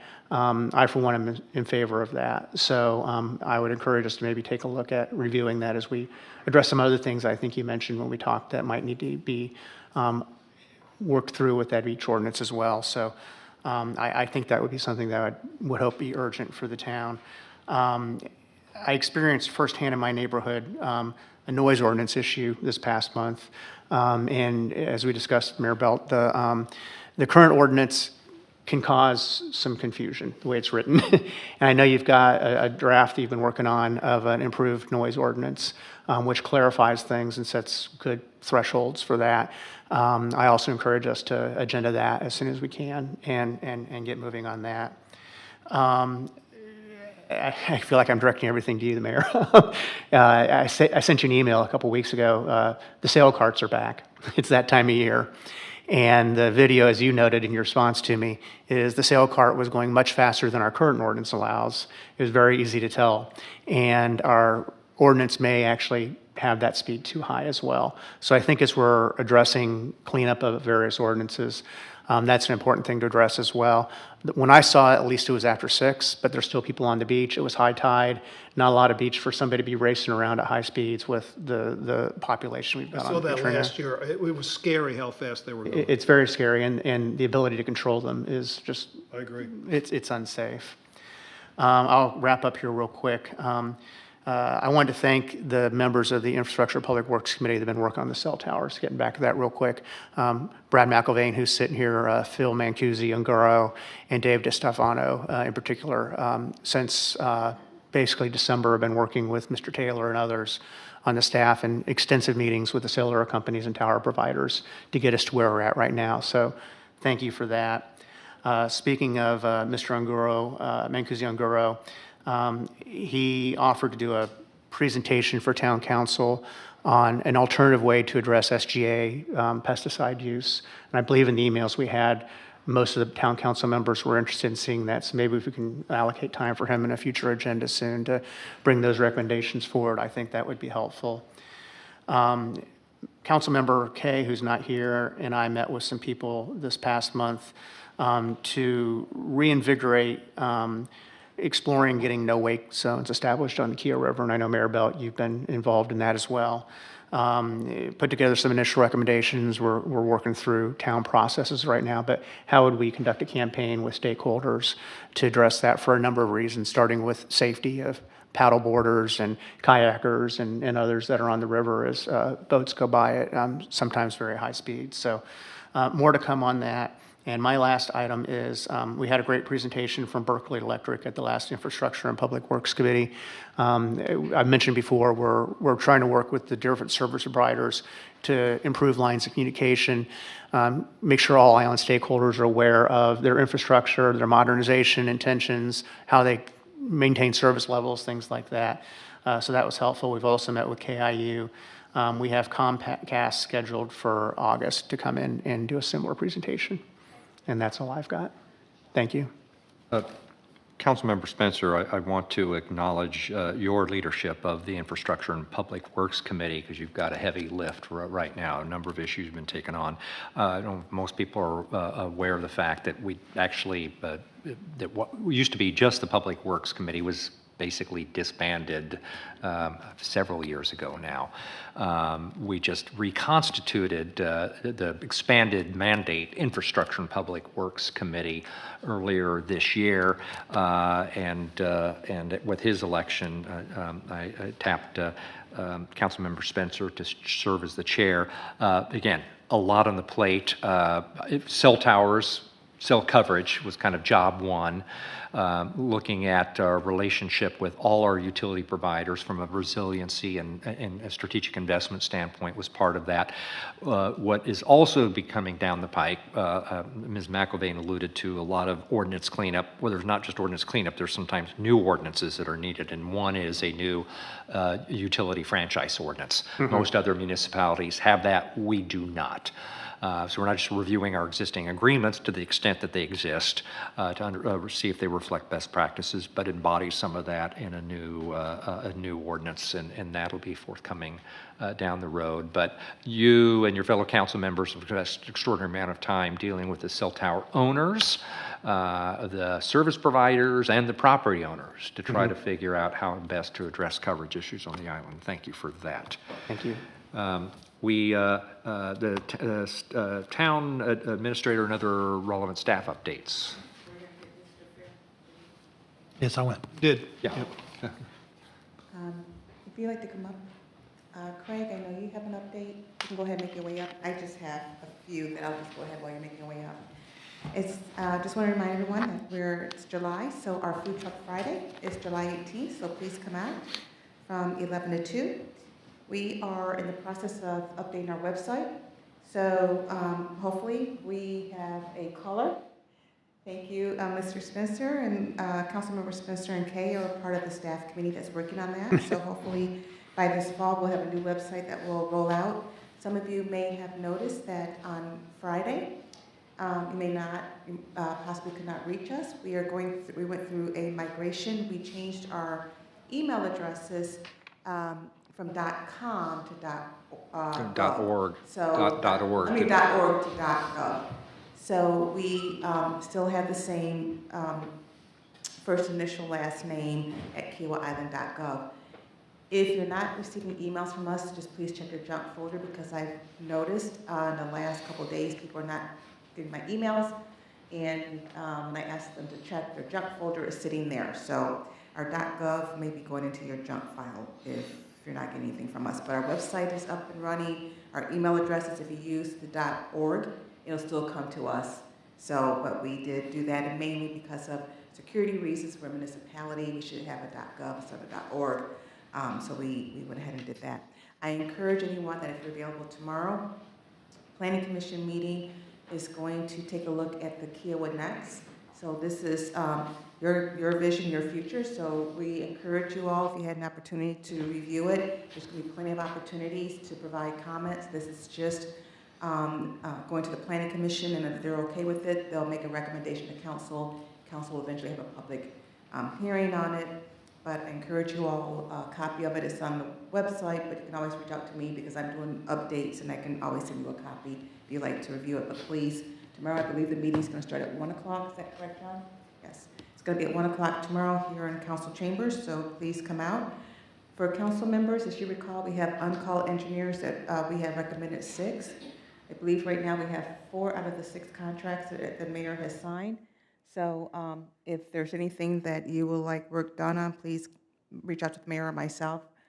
We can talk with you about those contracts and kind of the process there. And from there, I would turn over to Director Harris, who's going to give kind of a brief update on public safety. Correct? Thank you. And Stephanie, you mentioned the next kind of arts cultural events program, which is the next Food Truck Friday. I'm reminded that we will have our first Kiowa Arts Council event of the season before we next convene. I believe it's on August 1st or August 2nd, which is we're bringing back the Will Thompson Band to the Kiowa, the Freshfields Village Green band, with which I'm very familiar. We brought them in last year. They were a huge hit, and there was a lot of requests for them to be brought back again. My only suggestion would be get there early with chairs, because we've had 500 or 600 people on the green for them last year, and they knocked it out of the park, and I expect them to do that again. Asked the Public Safety Director, Harris, to and do this on a regular basis, to provide the council and the community with a high-level update on public safety-related issues, what we've been doing from a code enforcement standpoint, and what's been happening with regard to St. John's Fire District calls or CCSO calls on the island. Thank you, Mr. Mayor, Council. It's been a busy month for us. Just hitting the highlights on significant incidents. June 11th, Beach Patrol, along with the other first responders, rescued a 14-year-old autistic juvenile who was approximately about 450 yards away from the shoreline. Took about maybe 30, 45 minutes. He was located and reunited with his parents. June 15th, code enforcement, along with medical personnel, handled a medical call near the station after hours, after 6 p.m., and the male subject was unresponsive. After they treated him, he became conscious. The CCSO responded to the scene and eventually did some investigation, and come to find out he was overdosed, and they later arrested him. June 24th, during the midday hours, we had a vehicle that collided into Harris Teeter. The driver was transported and treated for unknown injuries. And June 29th, we received a call regarding 2 missing juveniles who were last seen near Boardwalk 32. After an hour, both juveniles were located reunited with the family. I mentioned all these incidents because of the collaboration that we have with not just the town, outside sources, but the communication with the town, KICA, and the resort security. A lot of these incidents were missing kids, and the water rescue was actually resolved by our town security Kika security and the resort security. So came a long way, and the communication is extraordinary. So I wanted to make sure I point that out. We had, over the month, we had 18 dog leash violations, 14 verbal, 2 citations, 2 written warnings.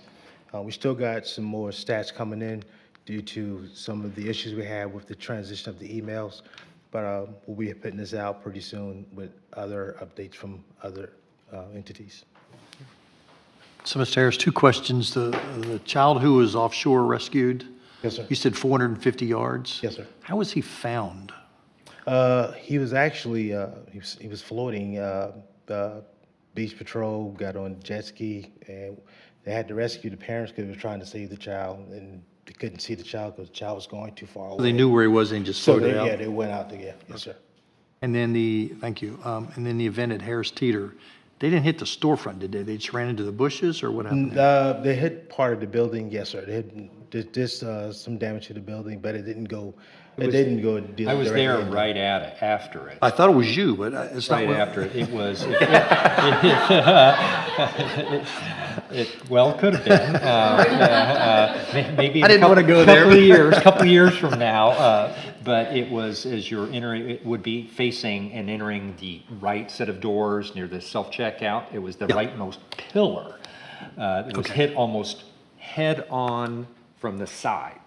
And what I was told by those folks on the scene is that somebody was pulling out of one of the handicap parking spaces that's closest to that, and then all of a sudden accelerated into that. Now, what the cause of that was, I don't know, and they couldn't say, and there were HIPAA-related issues related to that. Thank you.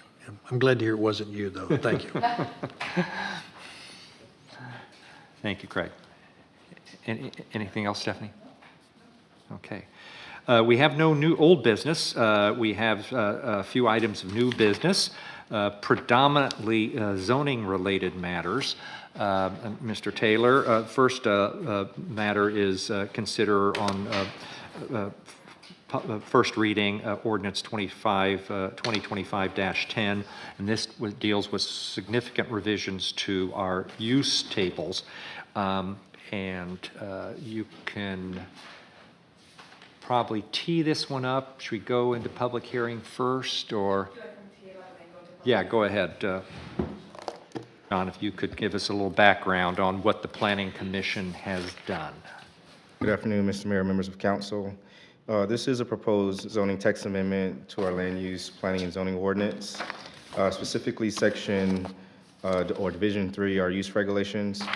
And this looks at entirely all our use regulations, which either by category restrict, allow, or conditionally allow, or special exceptionally allow certain uses based on the zoning category. What I would highlight as part of this proposed amendment is the key factors that the Planning Commission did that this ordinance covers. And so several commercial retail uses as a by right category or conditional use were eliminated. This also removes residential uses from the community support 2 category. It also incorporates the conditional use as an existing our parks and recreation OC zoning district, just relabeling that as a conditional use as is already listed in that particular section, and also qualifies parking areas which are not associated with proposed developments.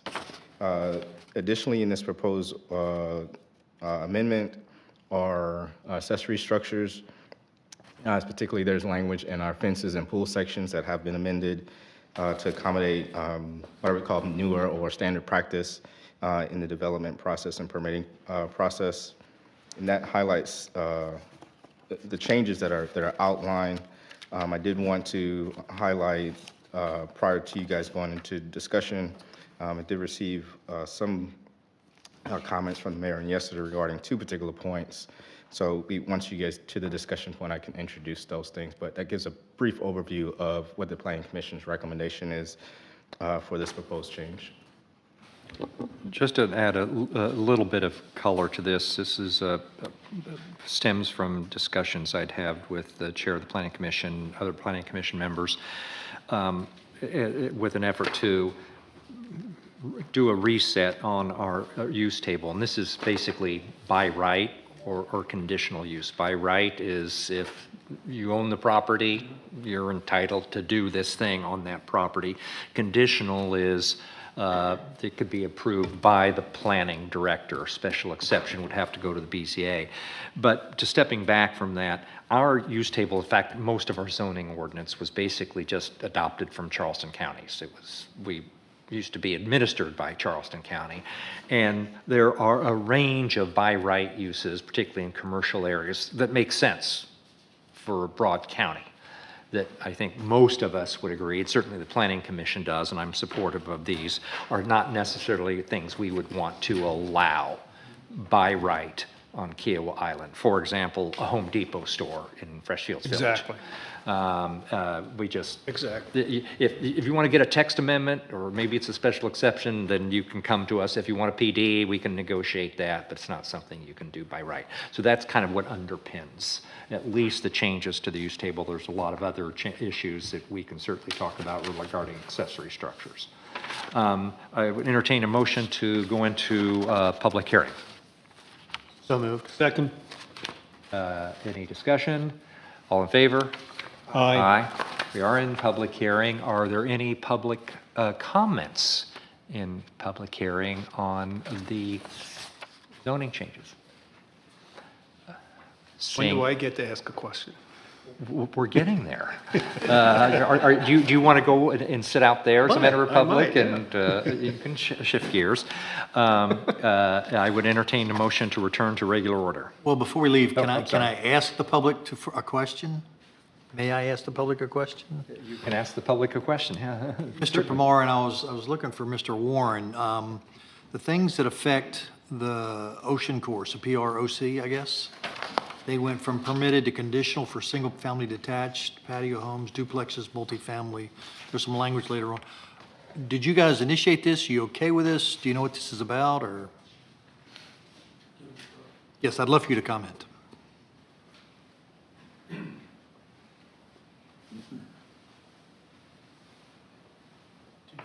Excuse me, to go from permitted to conditional, it's, what are the conditions that have to be met? That's the question. Yes, are you guys okay with? No, I'm asking what the conditions are. Oh. It just says it has to be, go ahead. The change that's occurring with the PR-OC are the existing conditions that are outlined within category, the existing park and recreation ocean course category. We just moved it to conditional because those conditions align with the number of cottages that would be permitted and the allowable integration of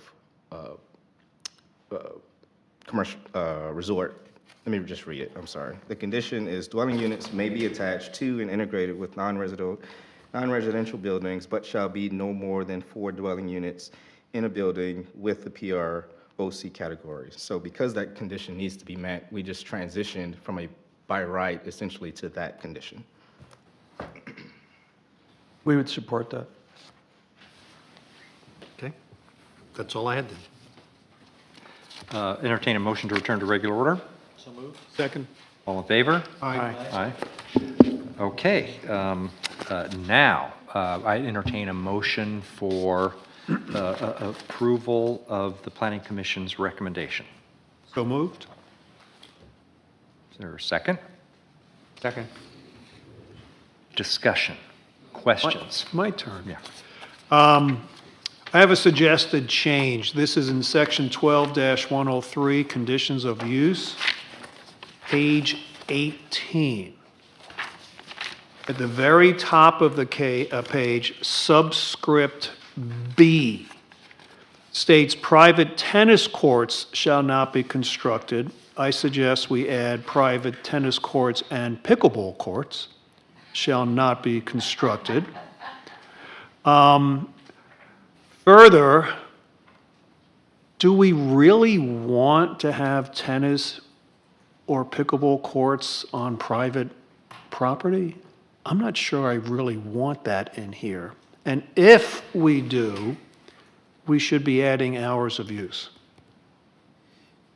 But first, I don't think we should even allow tennis and/or pickleball courts, period.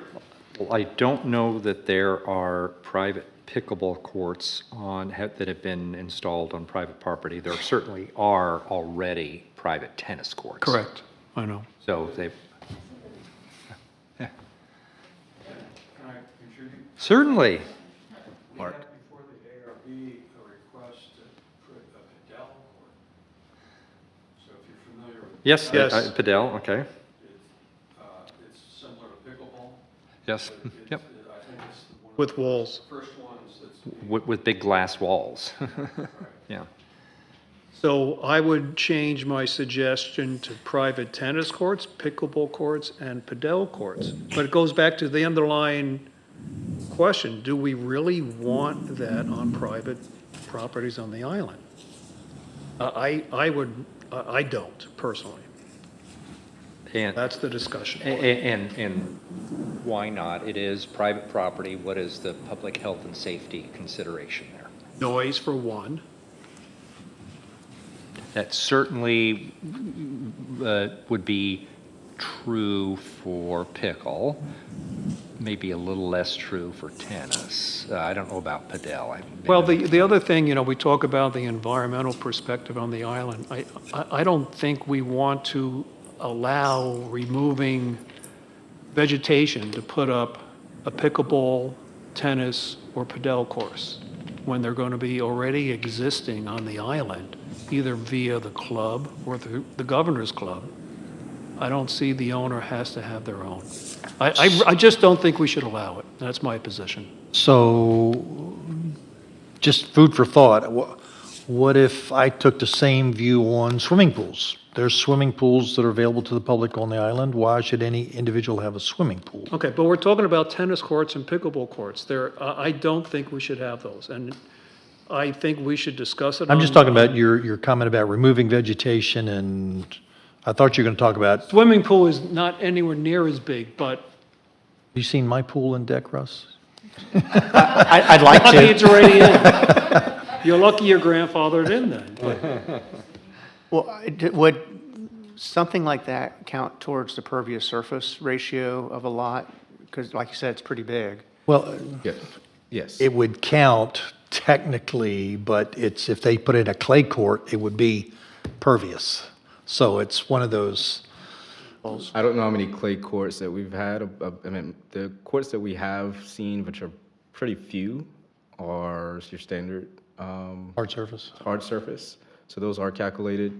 And it also depends on the square footage of the subject property where you actually have the real estate to be able to put in a sizable tennis court. So there are, and I want to also highlight that there are some existing conditions regarding the distance away from an adjoining property. So there are somewhat of a buffer if There is, that yeah, approach- I noticed it says it shall not exceed, the fences and/or walls shall not exceed 12 feet in height, and they cannot be within 20 feet of any adjoining property under the other ownership.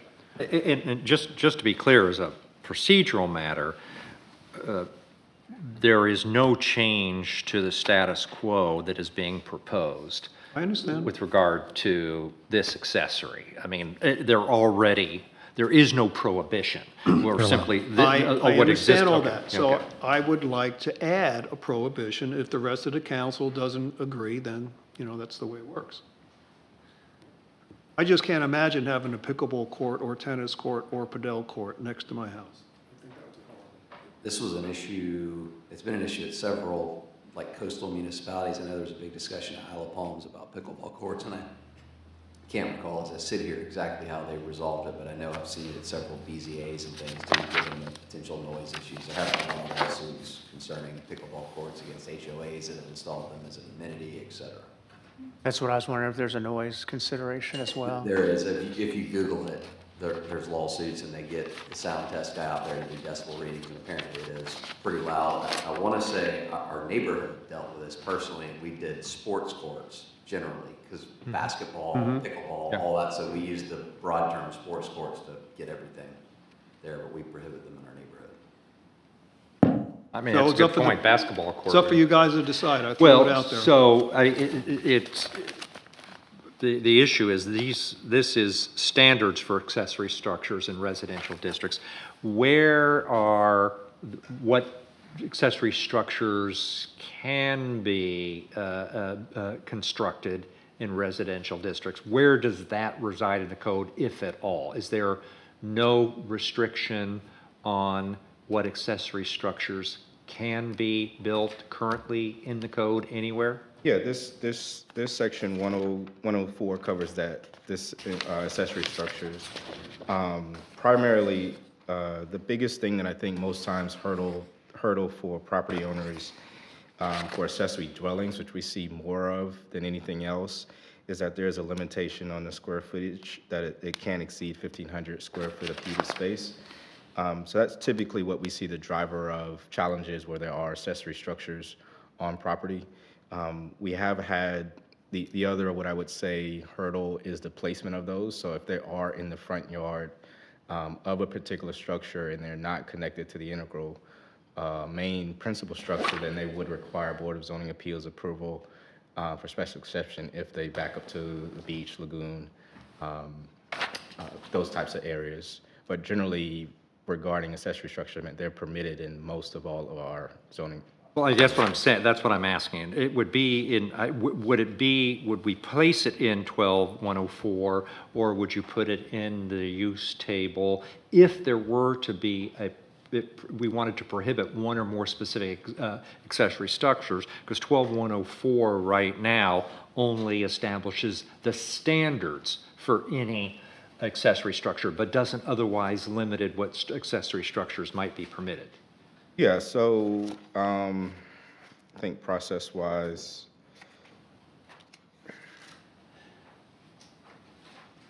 if the question is being able to add specifically eliminating, let me ask some questions to make sure I understand clarity first. Are you specifically talking about the example of Mr. Berner's sports courts, or separating that out from accessory dwellings and those types of other structures? Or just all? Well, I'm posing the more generic question first, as to, before you get to the specific of whether it's sports course or that. I'm not sure that we've given any consideration on this one. I might suggest that if this is something that is of interest, that we would direct the Planning Commission to review and make a recommendation with regard to accessory structures generally, rather than try to solve that. I mean, that's perfectly fine. I'm just bringing it up because I think it's the right thing to do. I think if the change was made today, it would have to go back to Planning Commission anyways for another review and recommendation before council did second reading. Before, if we make any change at all, I mean, that's. I mean, if it's a minor change, Well, Scrivener's thing, but this is a for pretty example, in substantive C, I don't know if you had another language, the right below that one, in C, I noted that this changing from wrought iron to metal was trying to accommodate some aluminum, but that by its plain language would allow a chain link fence, which I suspect we probably would not want. We would Yeah, not so want I that have either. language that I've crafted to accommodate. I didn't put it as far as the record, but upon, I think, second reading, we can. Yeah, so that's the type of thing, if we had some language to clarify metal, is that the type of thing would have to go back to the Planning Commission versus a new concept? But I think no, because for what you're asking, because after it says, which are required to be architecturally integrated with the development parcel lot, the ARB is not going to architecturally allow chain link fence. Well, but what if they did? Well, they would be lynched and. Well, but I run mean, out. this is the town zoning code. Yeah, we've got some language that I think will tighten it up a bit, that would allow. So does that have to go back to planning commission? No, something like that would not, but if you're, the tennis courts was something Planning Commission never discussed. Never because considered, of- yes. Yeah, because we're relieving it as a status quo. That particular section is being changed, and you're just clarifying that you're disallowing chain link fences. All right, so what's the procedure for passing it down to the Planning Commission? Well, so we can address this and have the planning commission go back to look at the use table again and allow swimming, tennis Well, it courts may or not be not. the use table, it may be in the accessory structures. We'll figure Yeah, out where yeah. best, that we can direct, if nothing else, the planning director to propose to the Planning Commission or tee it Okay, up on the great. agenda. Great. Yeah, go ahead. Yeah, process-wise, what I was gonna recommend is if we continue with the ordinance, but that specific item of accessory structures, pinning point exactly what the request of council is, so that we can take that back to the planning commission. Just to define what the planning commission would recommend and would recommend disallowing, right? For accessory structures, the placement of them, the zoning districts, collectively, that's the one to understand. I think that's a big enough issue that you look at separate from these changes to the use table. Okay. All right, I'm okay with that. I have one other question. It's on page 15 of 20, section P, number 2, about the fuel base.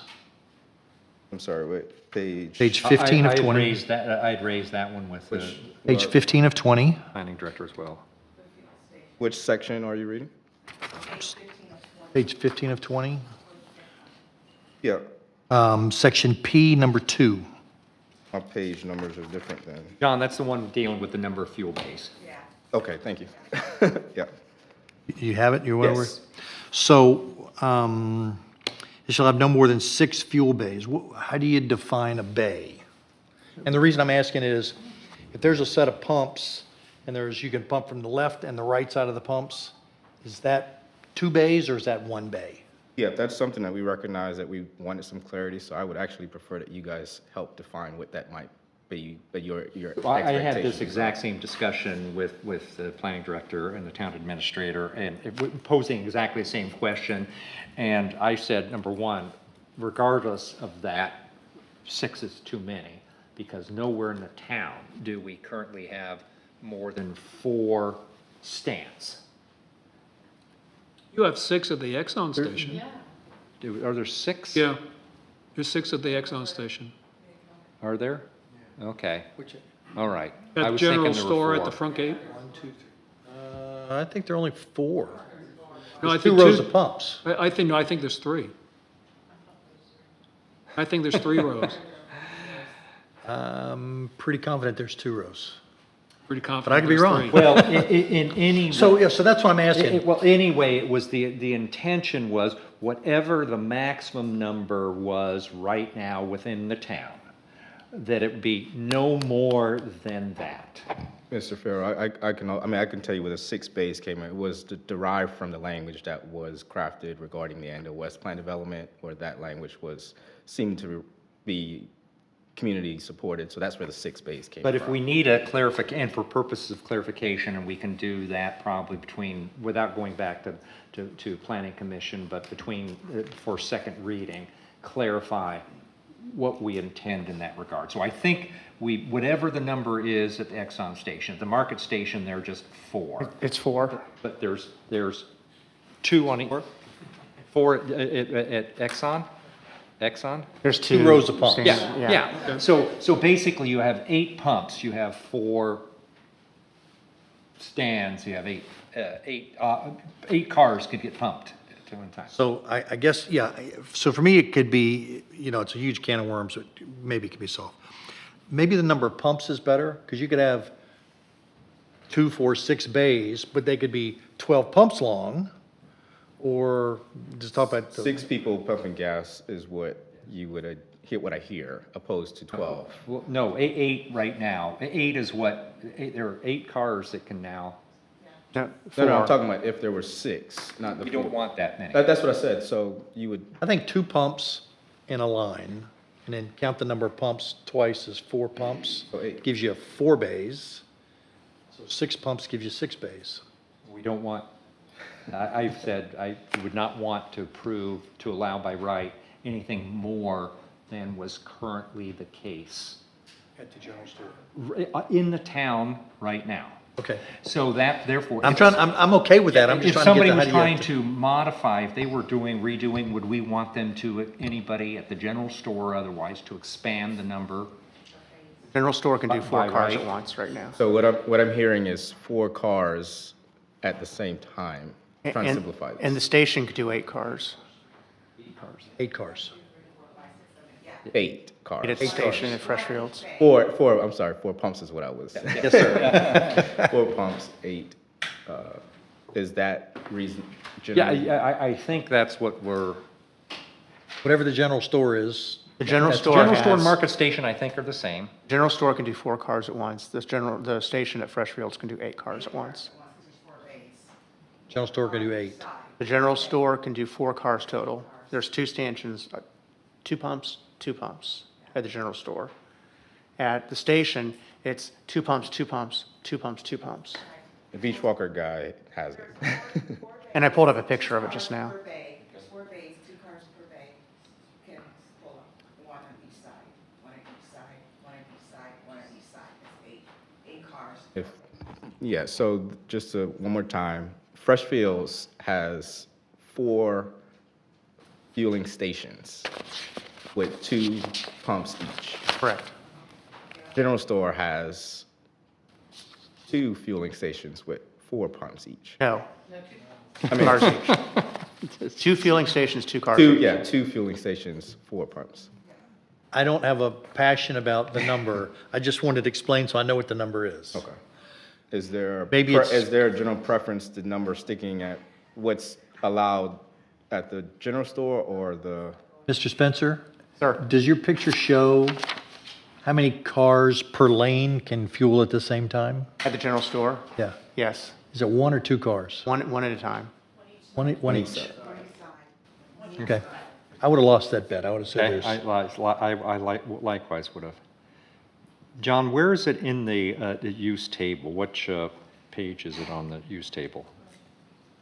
Is it a by right or is it a condition? It must be a conditional use. It would be conditional.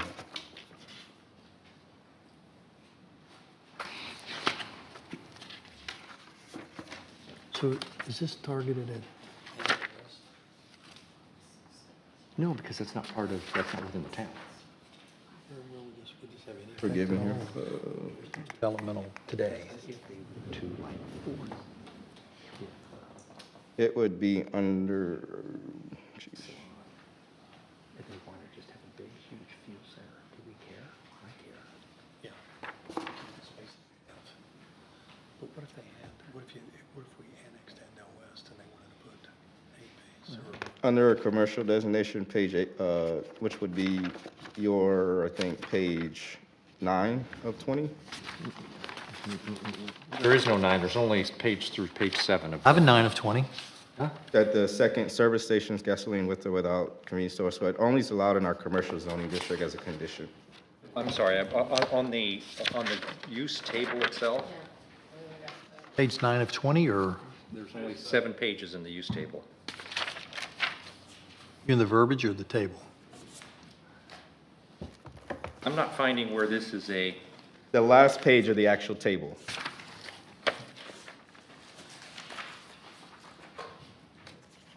Yeah, mine says 7. oh, service station, there it is, okay. With service stations. So it's a conditional use. Okay. Right here. And so right now, it is not a by right, but the only issue would be you could approve, the planning director can approve a conditional use, but the only conditions which would pertain would be those that are listed in the conditional table, in the conditional. Yeah, so that's how the conditions are approved. So fuel stations as right now, we're adding this language to give us some ability to offset any potential impacts of anticipating a new fuel station anywhere.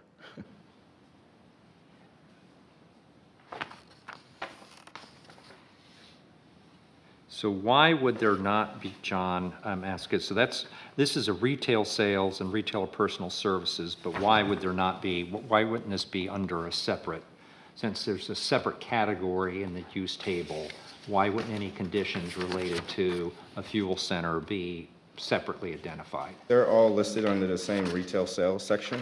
Okay. So that's, I mean, it's just an organizational. Type of retail sale. Yeah. Okay.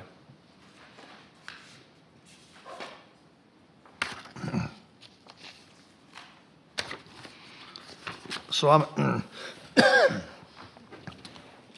going to ask John and our council. I don't really have a are real passionate about the number, but maybe the way to solve this is say, fuel the 4 or 8 cars at one time. Well, so I have a. What do you think about that? I have a different kind of question now. This has arisen. So this is something that there are 2 or 3 undeveloped properties in Freshfields, Okay. parcels. Do we want, as a matter of policy, additional fuel centers to be able to be approved by the planning director, whomever that is? Or should that not be a permitted or conditional right, or should that be subject to a special exception, wholly apart from the size? So if Sphinx wanted to come in and somebody wanted to sell them one of the parcels, undeveloped parcels in Freshfields Village, are we fine with that as a matter of policy? Because the authority would reside with the planning director. The only criteria could be more than 6 fuel bays. So he doesn't have the opportunity to decide yes or no on a gas station. He just has yes or no on the size. What I was going to add, the fresh fields would be subject to the plan development standards. And that, yeah, I believe, don't quote me on that, but it would be, I believe it would be addressed in that, but it would be subject to the plan development district standards. So that's a PD, it's not commercial, okay? Correct. Okay. So would that be any new properties we annexed? And then the question still stands, subject to a PD, or can he approve it as by right? Well, if it's a PD, then it comes Back through here. the full process, planning commission to council. So as a practical matter, unless we were to annex in additional zoning, additional area that's zoned commercial, which isn't likely anytime in the near future. The other example Yeah. would be if the station wanted to rebuild. Yes, if the station wanted to rebuild, or the market wanted to rebuild, and are we? Sphinx buy it, Yeah, yeah. and they want to put Sphinx there.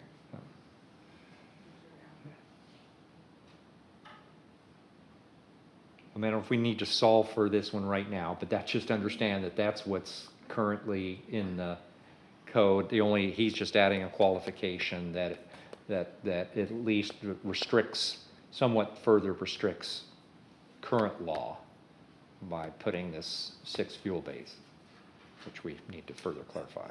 I probably would go back to my original statement and say it'd be more descriptive if you use fueling of number of cars, so we didn't get an argument at how big a bay was somewhere, unless we're going to define a bay. It'd be easier just to define cars and not say bays, Well, have to okay, define bays. that's a separate issue, that's Can consistent. I make a recommendation that we can pull this particular fuel section and prepare some, what I would call additional condition standards around it, not just the number of bays, but other things that would comprehensively, I think, address what I think I'm hearing of the concerns of if there is a future fuel station, how that integrates with the community.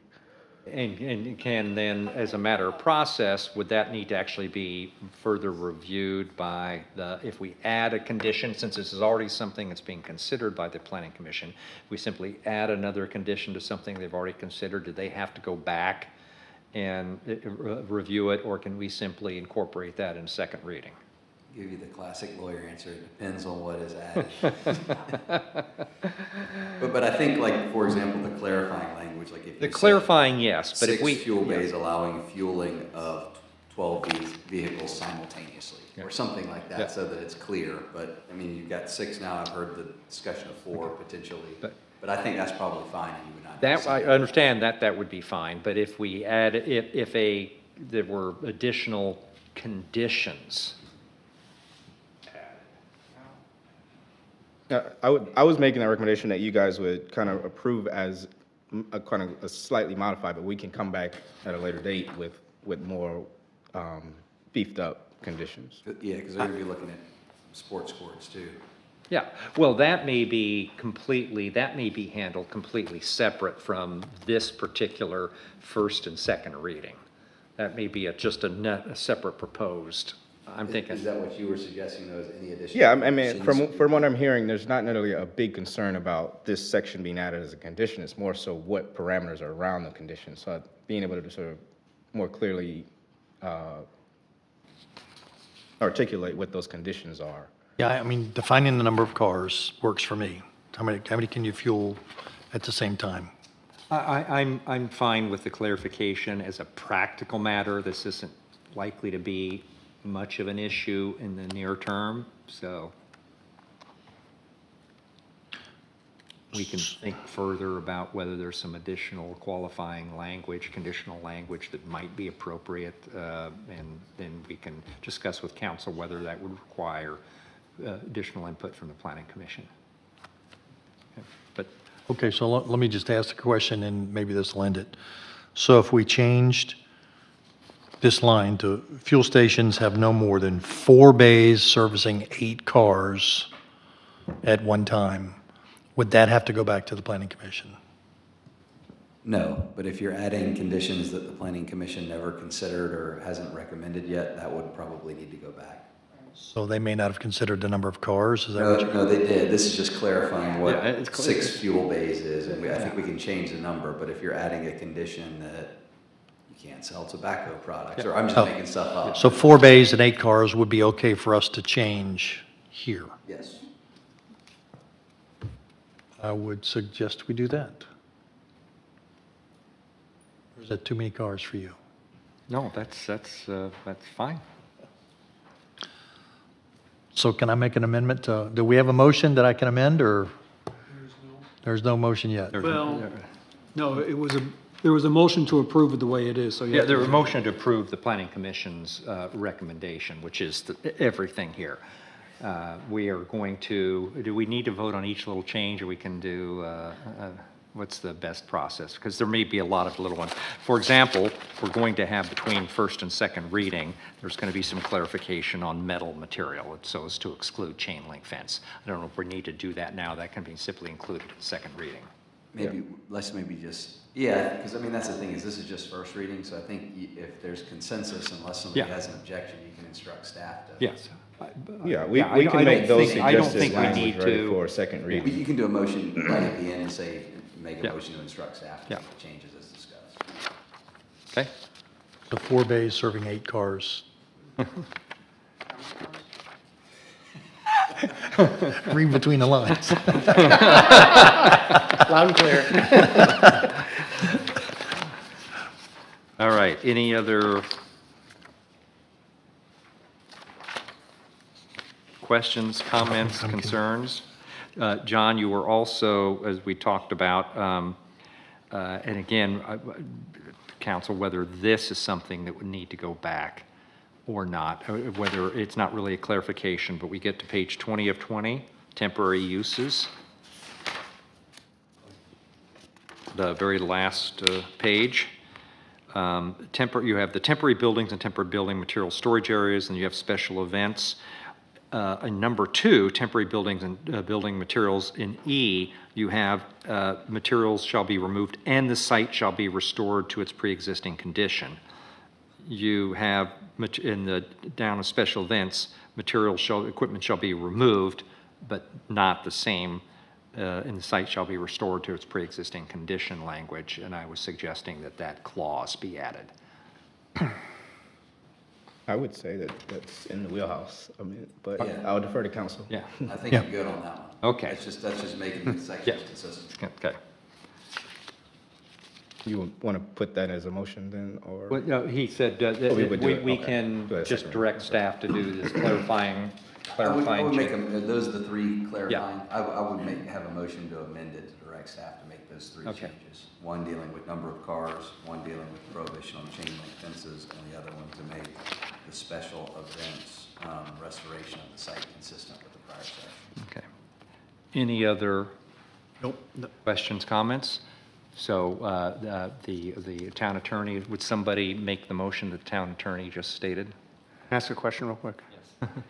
I'll make the motion to have the staff, the mayor direct the staff to make the changes we discussed, which includes defining the number of, changing the language around the bays.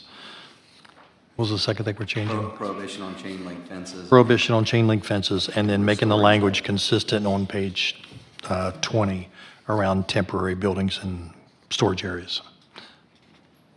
Chain link fences, that doesn't include construction fences, right?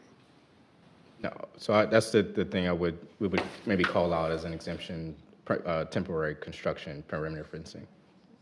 Hard to get around those. Okay. So Second. we're good? Okay, so we have a pending motion. You to direct the staff to make those three changes. Is there a second? Second. Yes. Did. Any further discussion? All in favor? Aye. Aye. And now we move on the underlying recommendation of the Planning Commission as amended. Any further discussion? All in favor? Aye. Aye. Approved. On first reading. First reading. You will still be up. Yes. So we have some revised language, so this is tab 3, but you actually have in front of you, I believe, that the relevant ordinance, ordinance 25-11. This is to deal, and you may be able to help with John to explain the purpose of this. But my imperfect understanding is that when we repealed ordinance 2013-14, which was an ordinance that the town council entered into 12 years ago that incorporated the entirety of the development agreement into the town zoning code as an appendix.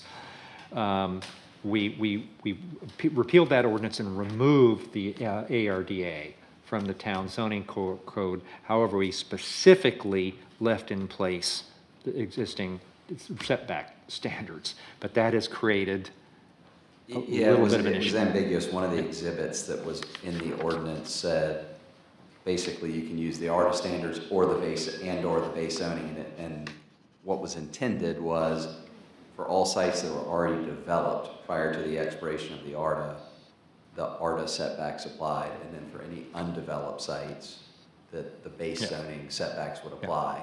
This just clarifies that. And that's all. It was, we intended to no longer have the ARDA standards apply on a go-forward basis, but because of this use of the term, the disjunctive or, it created a problem. And so this is simply trying to address that.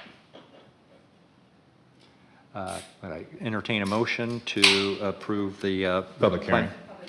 Oh, public hearing, you're right, I'm sorry. Motion to enter into public hearing. Hey, did we get out of the other public hearing? Yes. So moved. Okay. I move we go into public hearing We already again. have a motion. Do I have a second? Second. Okay. Any further discussion? All in favor? Aye. Aye. We are now in public hearing. Any public citizen comments on this particular matter? Seeing none, may I have a motion to return to regular order? So moved. Second. Favor? Aye. Aye. Now, any further discussion or questions regarding? So is this just a repeal? And, because I don't see any red line on this where the wording was changed. This is just a new ordinance amending the other one in its entirety. Yeah, this is just its own little ordinance. It doesn't really change the underlying code. Okay. Can you get a motion, Mayor, for first reading? Oh, we do not have a motion yet? Okay, thank you. I would entertain a motion for approval of the Planning Commission's recommendation. Is this ordinance 2025-11? That is correct. So moved. There is a motion already. Is there a second? Mr. Mayor. Somebody had already. Second. Thank you, sir. Any further discussion, questions, or comments? Yeah, I wanted to make sure that the recommendation, you asked for a planning commission recommendation, so that would not include the revisions that, the motion called for planning commission's recommendation. So you would need another motion if you're looking at the new revised version, as presented. Ah, okay. So, yeah, I just wanted to call that up. Would you mind withdrawing your previous motion? I will gladly withdraw the Will the motion. second agree to the withdrawal of the previous? I'm not sure. Yes. Okay.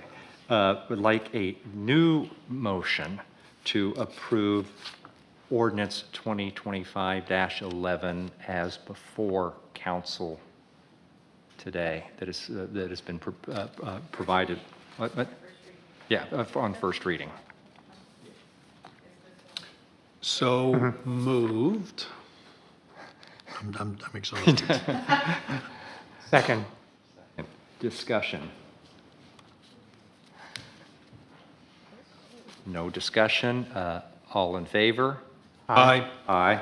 Aye. Thank you. The motion is approved on first reading.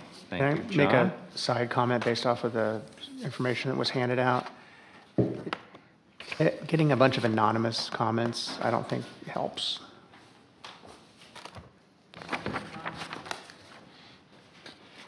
I guess it's just being factually correct. Yeah, I mean, there, We know who they are.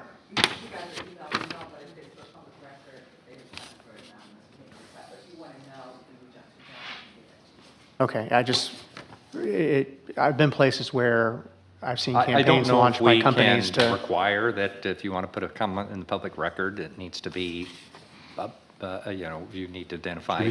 When people comment here, they say who they are. It needs to be So attributed, yeah.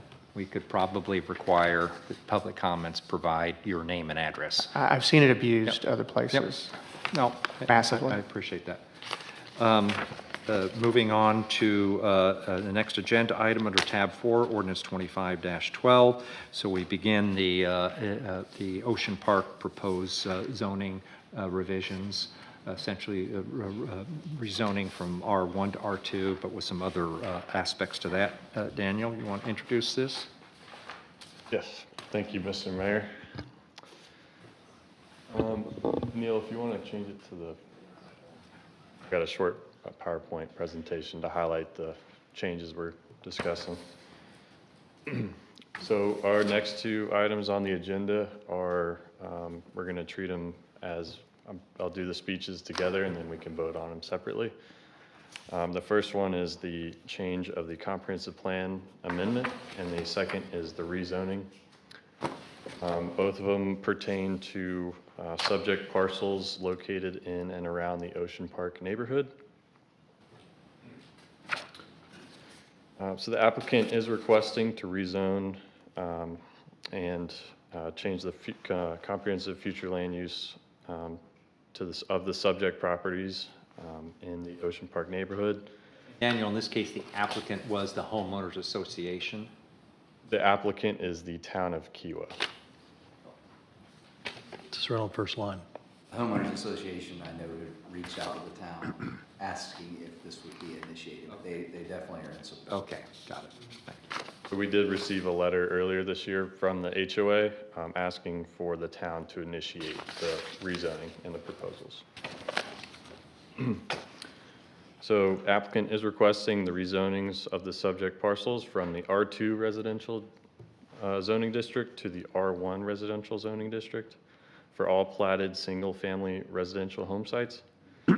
This request aims to better reflect the existing and anticipated pattern of the constructions of the homes and the land use patterns. Properties that are not designated as single-family residential home sites are either being recommended for rezoning to the most compatible zoning district or retaining their current zoning designation. The maps you see here are for the future land use, and then we'll switch to the rezoning maps as well, and then we can go back and forth, but more or less they're similar. Notices for this meeting have been published and posted in accordance to the Freedom of Information Act and the requirements of the town. These rezonings and future land use maps amendments were presented to the Planning Commission on June 4th, 2025, at which the Planning Commission unanimously approved the staff's recommendations with a few modifications, which are now reflected in this new zoning map. I'm happy to provide any more details or answer any questions in regards to the comprehensive future land use and the rezonings. What's the effective difference between R1 and R2? Other than R2 allows duplexes and patio townhomes. R1, single family. R1 is Single strictly single family. Yep. R2 can be duplexes, townhomes. What other differences are there? Isn't it the setback? Yeah, don't help him. Don't help him. Don't help him. I didn't realize it was a test.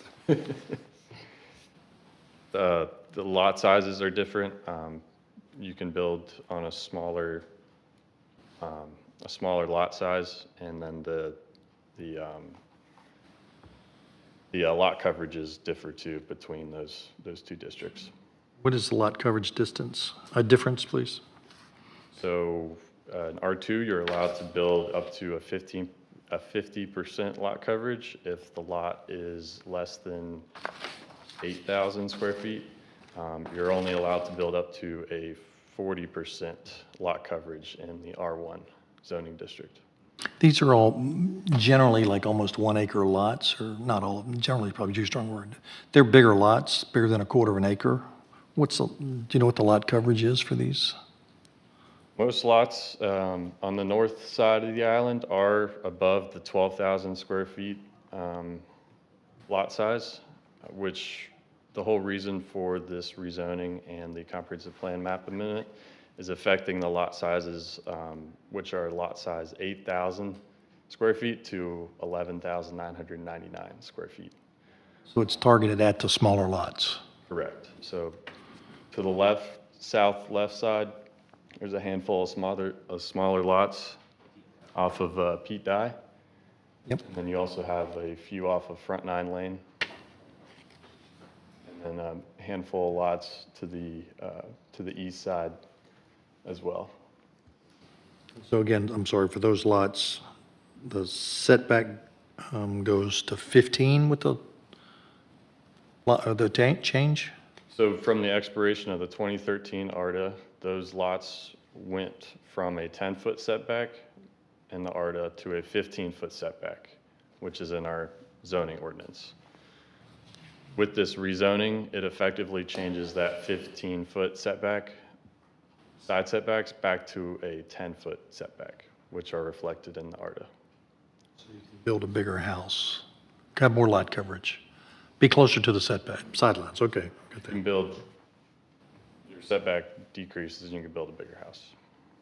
Councilmember Farrell, this is something we discussed behind closed doors previously, but this has the added benefit to it resolving one of the PCA pieces of litigation. Yep. The town's involved Okay.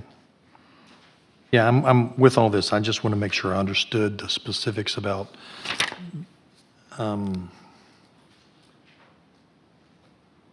read the intent again, please. What's the purpose of the change? You said at the very beginning of the summary. Accomplish something. The purpose of the rezonings is to reflect the anticipated land use patterns of the lots not under construction and the existing homes that are already built.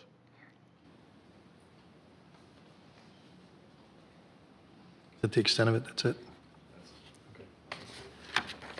Okay. Thank you very much. I'm good. We need to go into public hearings prior to acting on first reading. Question is whether we can, as a process matter, and there's a willingness to do so, to entertain a single public hearing with regard to both of these matters and consider them jointly. I think you probably can, but you certainly would not get in trouble if you do them separately.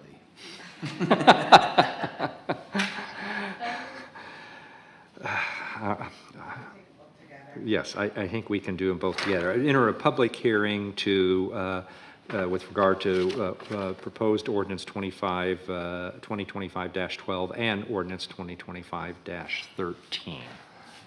So moved. Second. Any discussion? All in favor? Aye. We are in public hearing. We've already heard from a member of the public in citizen comments. Previously, we've received written public comments. All have been in support Everyone. of these changes. It was a unanimous recommendation of the Planning Commission. I don't see any other public comments. I would entertain a motion to return to regular order. Second. All in favor? Aye. Aye. Would entertain a motion to approve both ordinance 2025-12 and ordinance 2025-13 on first reading. Second. Any further discussion, questions, or comments? I do have one, I'm sorry. Okay. Is the civic and institutional, is that a new category, or am not seeing it on the page? It's exactly a question I posed to yesterday to the planning director. So the answer is no. No, it's It's not a no zoning classification. not a new zoning classification? Is it in the use table? That's the same thing as a community support district, but it's the future land use map designation, not the zoning designation. So it's the same as CS2? It's the same as CS. A reason But you we are not now creating a new zoning classification in the zoning code because our use table isn't being modified. It's in our future land use and it'll be part of the comprehensive plan.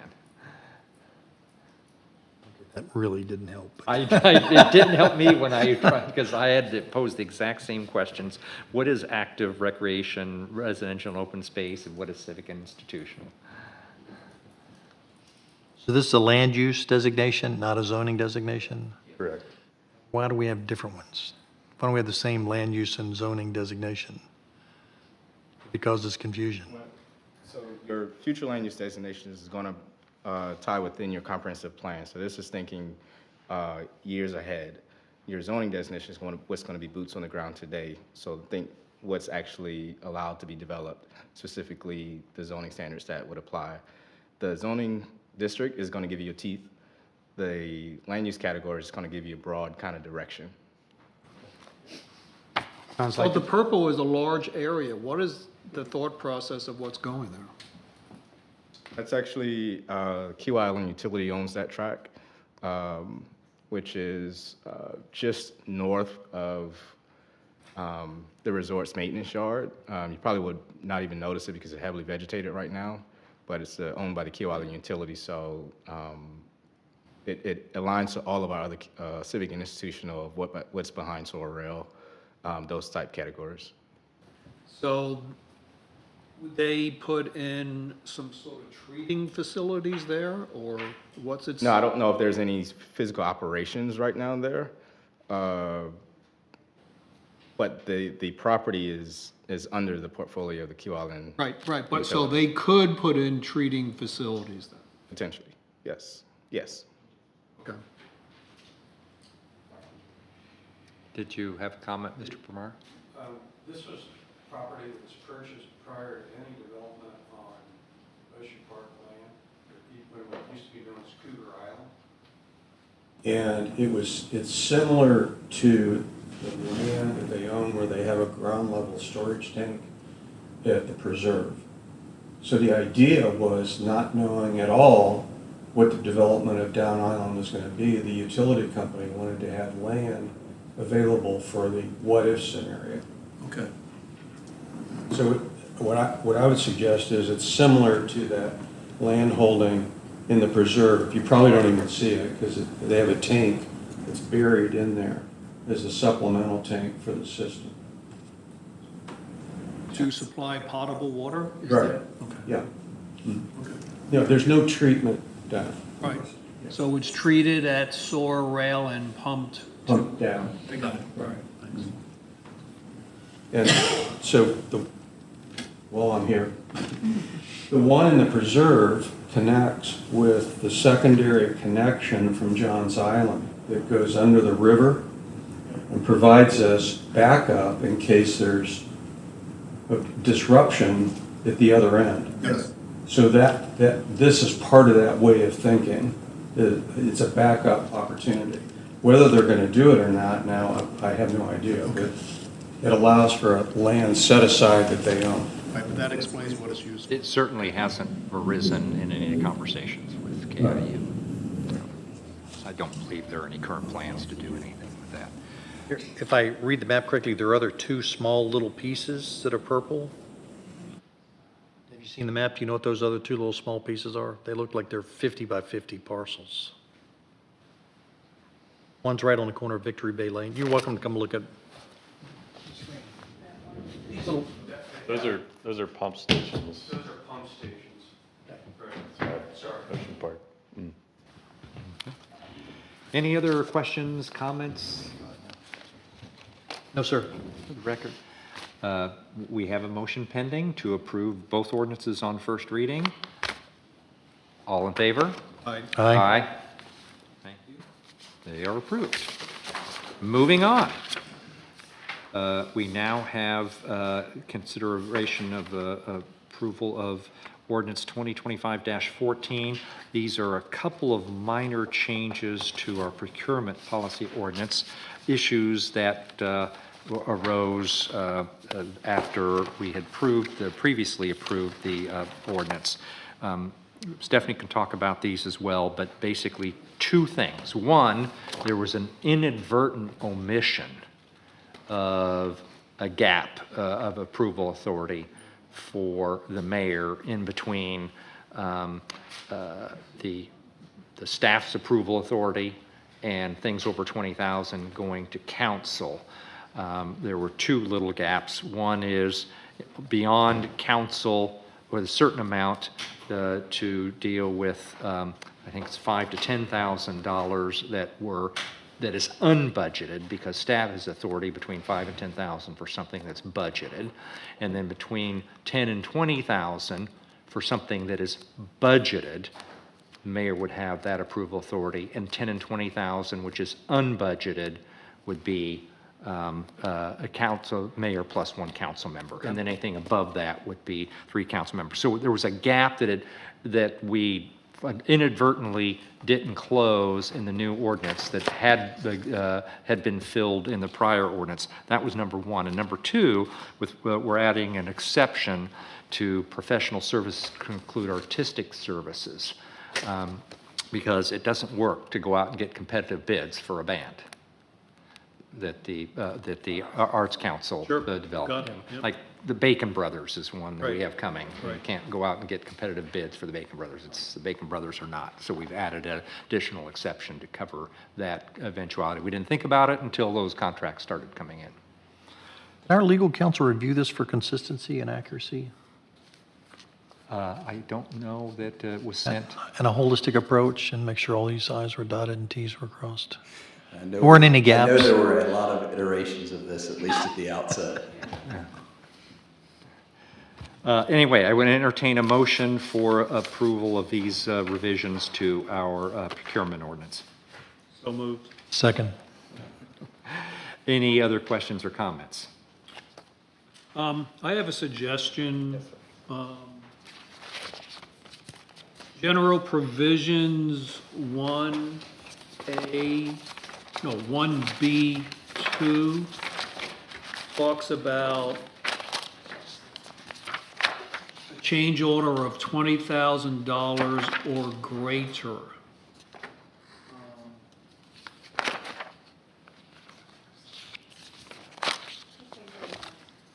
Oh, never mind. Never mind. I take that back. Never mind. Yeah, we're not proposing any other changes to the ordinance. The only thing that's pending is these two changes. Okay, no problem. Questions, comments, concerns? All in favor? Aye. Thank you. It's approved on first reading. Next agenda item is under tab 7, and this is our state accommodations tax funding amounts. I'll turn it over to you, Mr. Chairman of our Ways and Means Committee, as to what the Ways and Means Committee has recommended. Thank you, Mr. Mayor. Again, this is a continuation of examination of this from last time. As you may recall, we voted to table it, and we brought it back to the Ways and Means Committee again this morning and reviewed all of these, not as a package, but individual line items, with an executive summary of what each one of these was, so we were clear about what the organization was, where it was located, its financial status, the use of funds, and we also considered the vote of the recommenders, the committee. And then the chairman of the committee, myself, made a recommendation as well about the organization itself and the activity, as well as what an amount should be. We went through these individually and voted on these. We also looked at the town's requests, and we voted on those as well. There was a third thing? The CVB. CVB, sorry. And we looked at CVB and considered that, and all three were approved and recommended, forwarded to the town council for approval as a package. The total amount we have allocated with the three of them is? Total amount with the three we had is going to be, for CVB, it's going to be $902,870. For the town, it's $1,348,779. And for the outside organizations, it's going to be $1,439,850. Thank you. With a total unallocated amount of $118,984. We started off with $3.1 million. Thank you. So we put forward this to the town council for approval as a package for all three of these. I'd entertain a motion for approval of the Ways and Means Committee recommendation. So moved. Second. Any further discussion? I just want to let the community know that I attended as a non-voting committee member, spent an hour and a half, maybe even longer, going through each one of these line by line. The review was vigorous. We were all very diligent. And as an outside, if you will, watchdog, I felt that all of the appropriations were well done, well thought out, and they're appropriate. I just have two comments. One was, it was helpful, for example, to have Donna, and I'm sorry I don't know your name, but Sean, in the room, because it allowed us to real-time think through what, in your example, kept your project from being successful, to make it successful in phase one, while not second-guessing and accidentally putting you in a position where you couldn't execute because of the funding amount we came to. So it was helpful to have representatives like you here, so thank you. I'll reiterate a comment I made of Ways and Means, just for the record for here, is that I wish we could tie the funds for Edens and Fresh Fields to the empty restaurant space that's been empty for almost a year. Even though I voted in favor of it ultimately, I just don't like having that big empty space that the community needs, and we're making money available for Edens, Fresh Fields, for events, which I think the events are worthwhile, but I think the community needs an affordable restaurant in there to replace what had been there, and I wish there was a way to use this to hold their feet to the fire a little bit. There isn't, but I wish there was. And then I would add that, through this process, I think we've unearthed some issues with the process that we want to correct. We want to have a better philosophical approach to this. We want to have a pre-clearing effort, if you will, so it's very clear whether something before it even goes to the committee meets the statutory requirements. And then we want to take a look at the statutory requirements and make sure where there's gray area, it doesn't have to be inside of Kiowa, but give some guidance as to how far outside of Kiowa we want to go in the use of these funds. So the chairman, will come back to the town council with the committee's support in adjusting our charter to better reflect these three things, so it's more transparent what we do, how we do it, why we do it, and what's ultimately recommended to the town council. The one thing I did mention is the voting process and how the voting process reaches a number that's recommended. That's a kind of a convoluted historical method, and we're going to put, again, more clarity around that and more specificity. So that is to come, definitely before next year, but hopefully before this fall. I would encourage any member of the community who is interested in state accommodations tax funding allocations to view online the meeting that we had earlier today. All four of the council members here on the dais participated in that. It went for actually a little more than 2 hours. Fairly robust discussion on the outside organizations request. I would note that the Ways and Means Committee accepted the recommendations of the SATAX Committee with regard to the town's allocations as well as the CVB allocations. It made a few changes to some of the outside organizations. In at least one instance, and maybe two, we actually, the Ways and Means Committee has recommended council to not provide any funding based on a view that the funding request did not meet the statutory requirements. In a couple of other cases, it was simply a policy determination as to the appropriate funding amount, but those were relatively modest changes in the grand scheme of things. And I appreciate the hard work on the part of our finance director, Rhoda Schubert, our chair of the Ways and Means Committee and chair of the SATAX Committee, Councilmember Farrell, on this process and the input provided by all the outside applicants. Good news is there were many more applicants, new applicants that had not been the case before, and we've been able to make a larger set of allocations than previously been the case. Any other questions or comments? If not, all in favor? Aye. Aye. It is the SATAX funding allocations are approved. Citizens' comments on any matter. Ms. McElveen.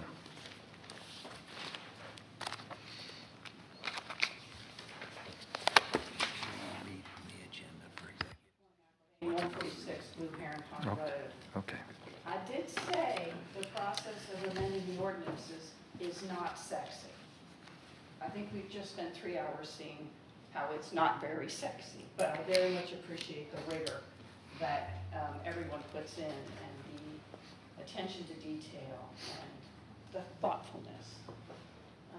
So I did want to say that. The only reason I stood up besides that was to do a short, brief ad for the cell tower issue. And of course, I look at it through the prism of what I did for more than 3 decades. We are advised there's a safety issue. We now think we have a solution or potential solution, and we have partners, meaning the individual cell tower owners, who appear to be willing to work on that solution. If we don't now actually solve a problem we know is a safety issue, I have grave concerns about this entity ending up on what I would call the right side of the V, meaning somebody versus the town of Kiowai. We don't need that. The South Carolina Tort Claim Act, not a South Carolina lawyer, but it clearly does not give you sovereign immunity. It gives you limited liability. It has 40 exceptions, which you might fall under. But the minute this town is on the wrong side of the V, we've lost. No matter whether you're fighting about whether you have immunity or limited liability, we don't want someone to be killed or seriously injured because there's a gap in coverage. So that's my ad. Thank you. Thank you. Thank you. Any other citizen comments? Mr. Cannon. Splitting up the family there. Gives you more impact. And Ms. McElveen, if I could just comment real quick that Planning Commission's taking this up tomorrow at 1. Okay, thanks. I'm Sean Cannon. I'm with the Kiewel Conservancy. I just wanted to thank council and everybody for their support on this state tax application. We think it's going to be a really good nature-based solution. It's going to benefit tourism and the entire community as well as the environmental benefits that it's going to provide. So we're really excited to get to work on that. Thank you. Thank you, Sean. Mr. McElvain.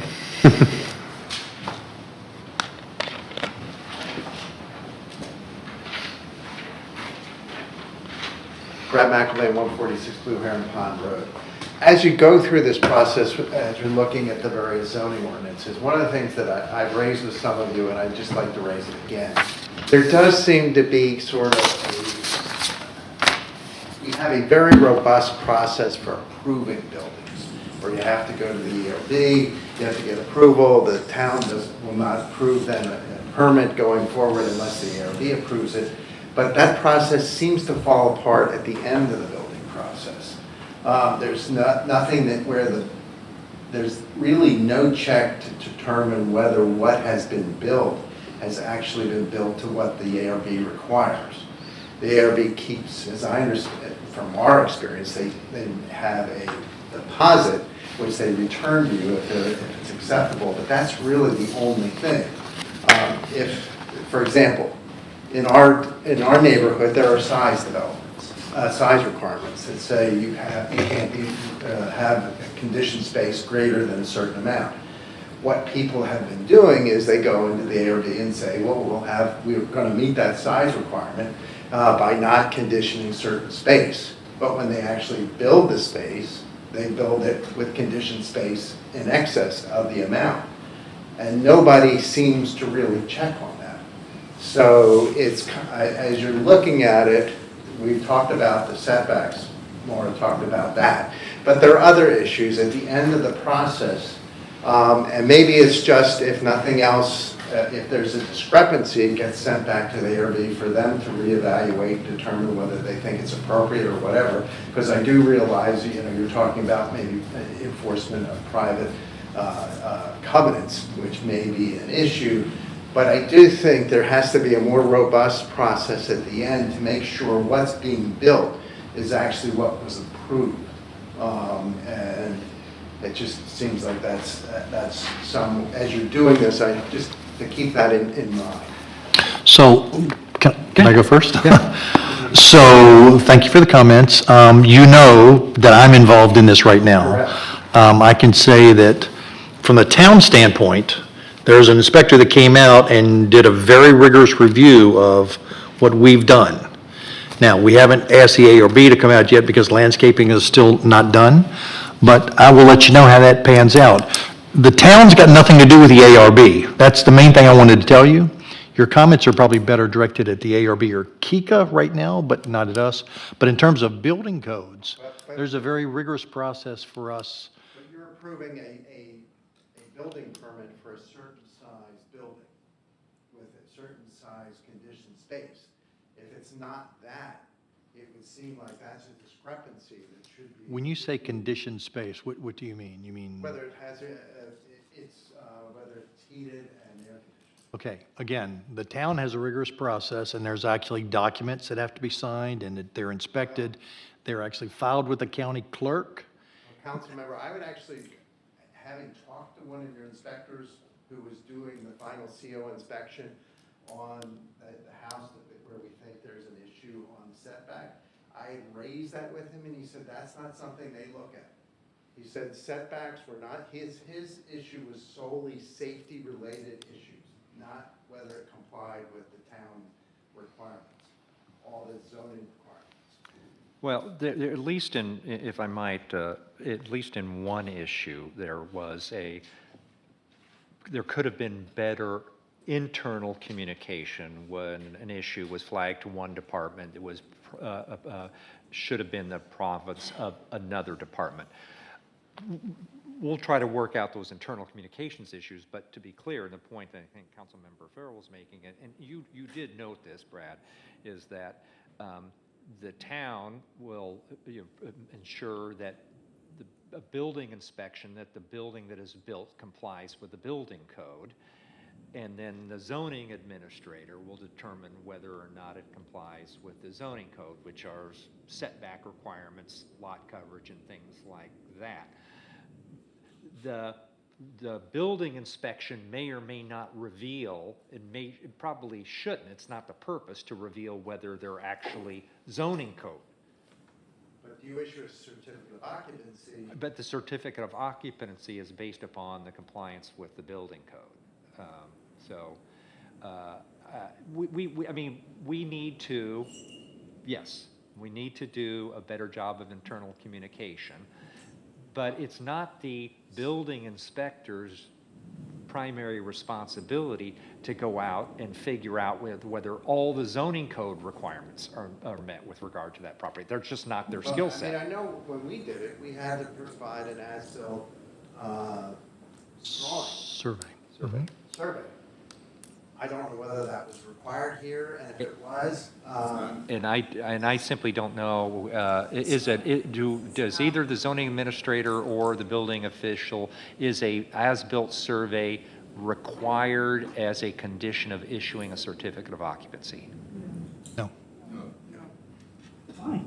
why? It's just not a requirement right now. We don't have it as part of our requirement. Because it seems like that's the last thing, the last hammer the town has. So once you've issued that, you've lost any leverage. Well, I mean, maybe, but I'm just thinking through the different permutations. With regard to one property, I mean, if they built a HVAC or some other unit after the fact that was encroached in the setback, and they simply did that, we just have to be notified that that occurred.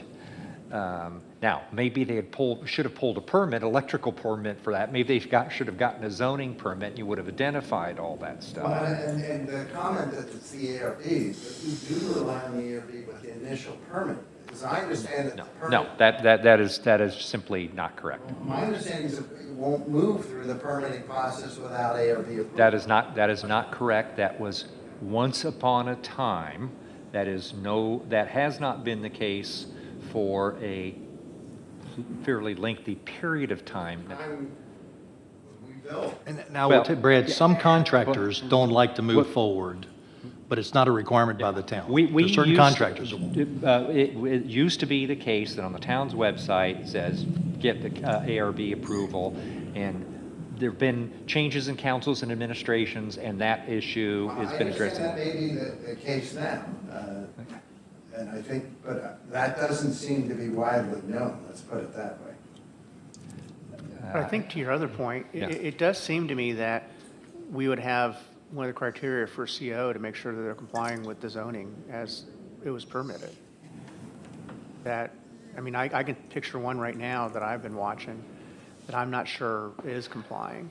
So I think that should be a criteria to make sure we're enforcing that. That's all I'm saying, is as you look at these things, I think that you have certain levers over people, and don't make sure that you use them to make sure that the town's requirements are being complied with. It is, which department? The building department issues a CO. So again, the building department is not expected to be conversant with or do zoning inspections. I'm just thinking what Brad's saying Yeah. is that they should not issue the CO without the planning department signing off on the zoning. And that's something we may want to take a look at. I'm just He's saying got a good that's point. not, and it's all fair points. I said, at least internal communication, we may want to institutionalize some of that. But that's been part of the issue before, and there's no question if somebody notices something or an issue raised with one department where it's not an issue that they're primarily responsible for, it's incumbent upon them to notify the department that is, and we need to just do a better job of that. But we may want to go further than that. Yeah, I think that would be worth looking at. Did you want to? Real quick. Yes. As far as issuing a CO, COs are not issued until all zoning and building compliance has been approved. Sorry, say that again, please. Certificate of occupancy is not issued until all zoning and code-related issues have been approved. Well, but the zoning permit would have been long previously approved.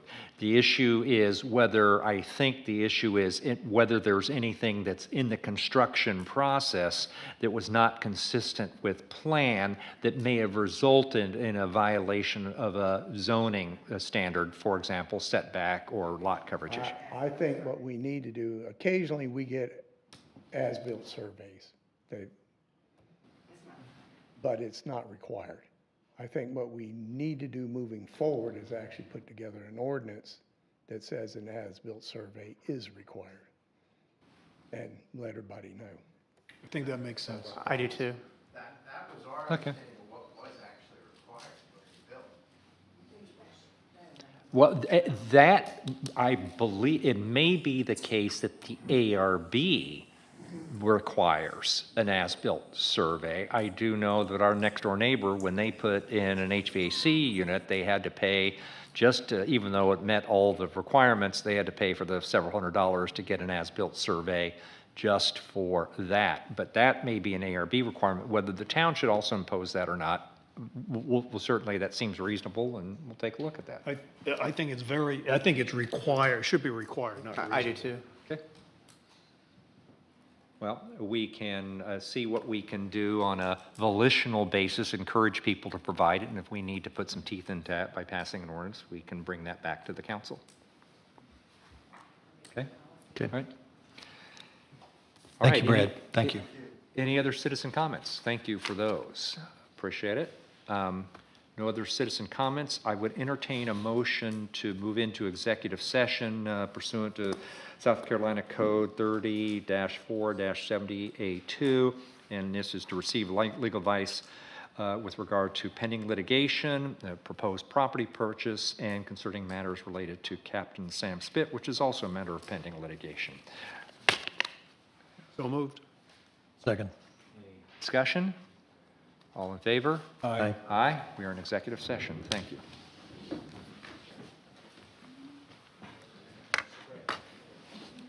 I don't think anybody's going to volunteer.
Yeah, yeah. Hey, Petra?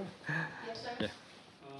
We're going to Get it tomorrow, cancel the great, safety meeting, so can you send out that email? Oh, I already talked You already to did? Greg about Okay. it because I didn't catch the thing between you two, so that's the first thing I did was Okay. ask him. Great, He said the email had just come in to him. okay. But yes, I'm gonna do that.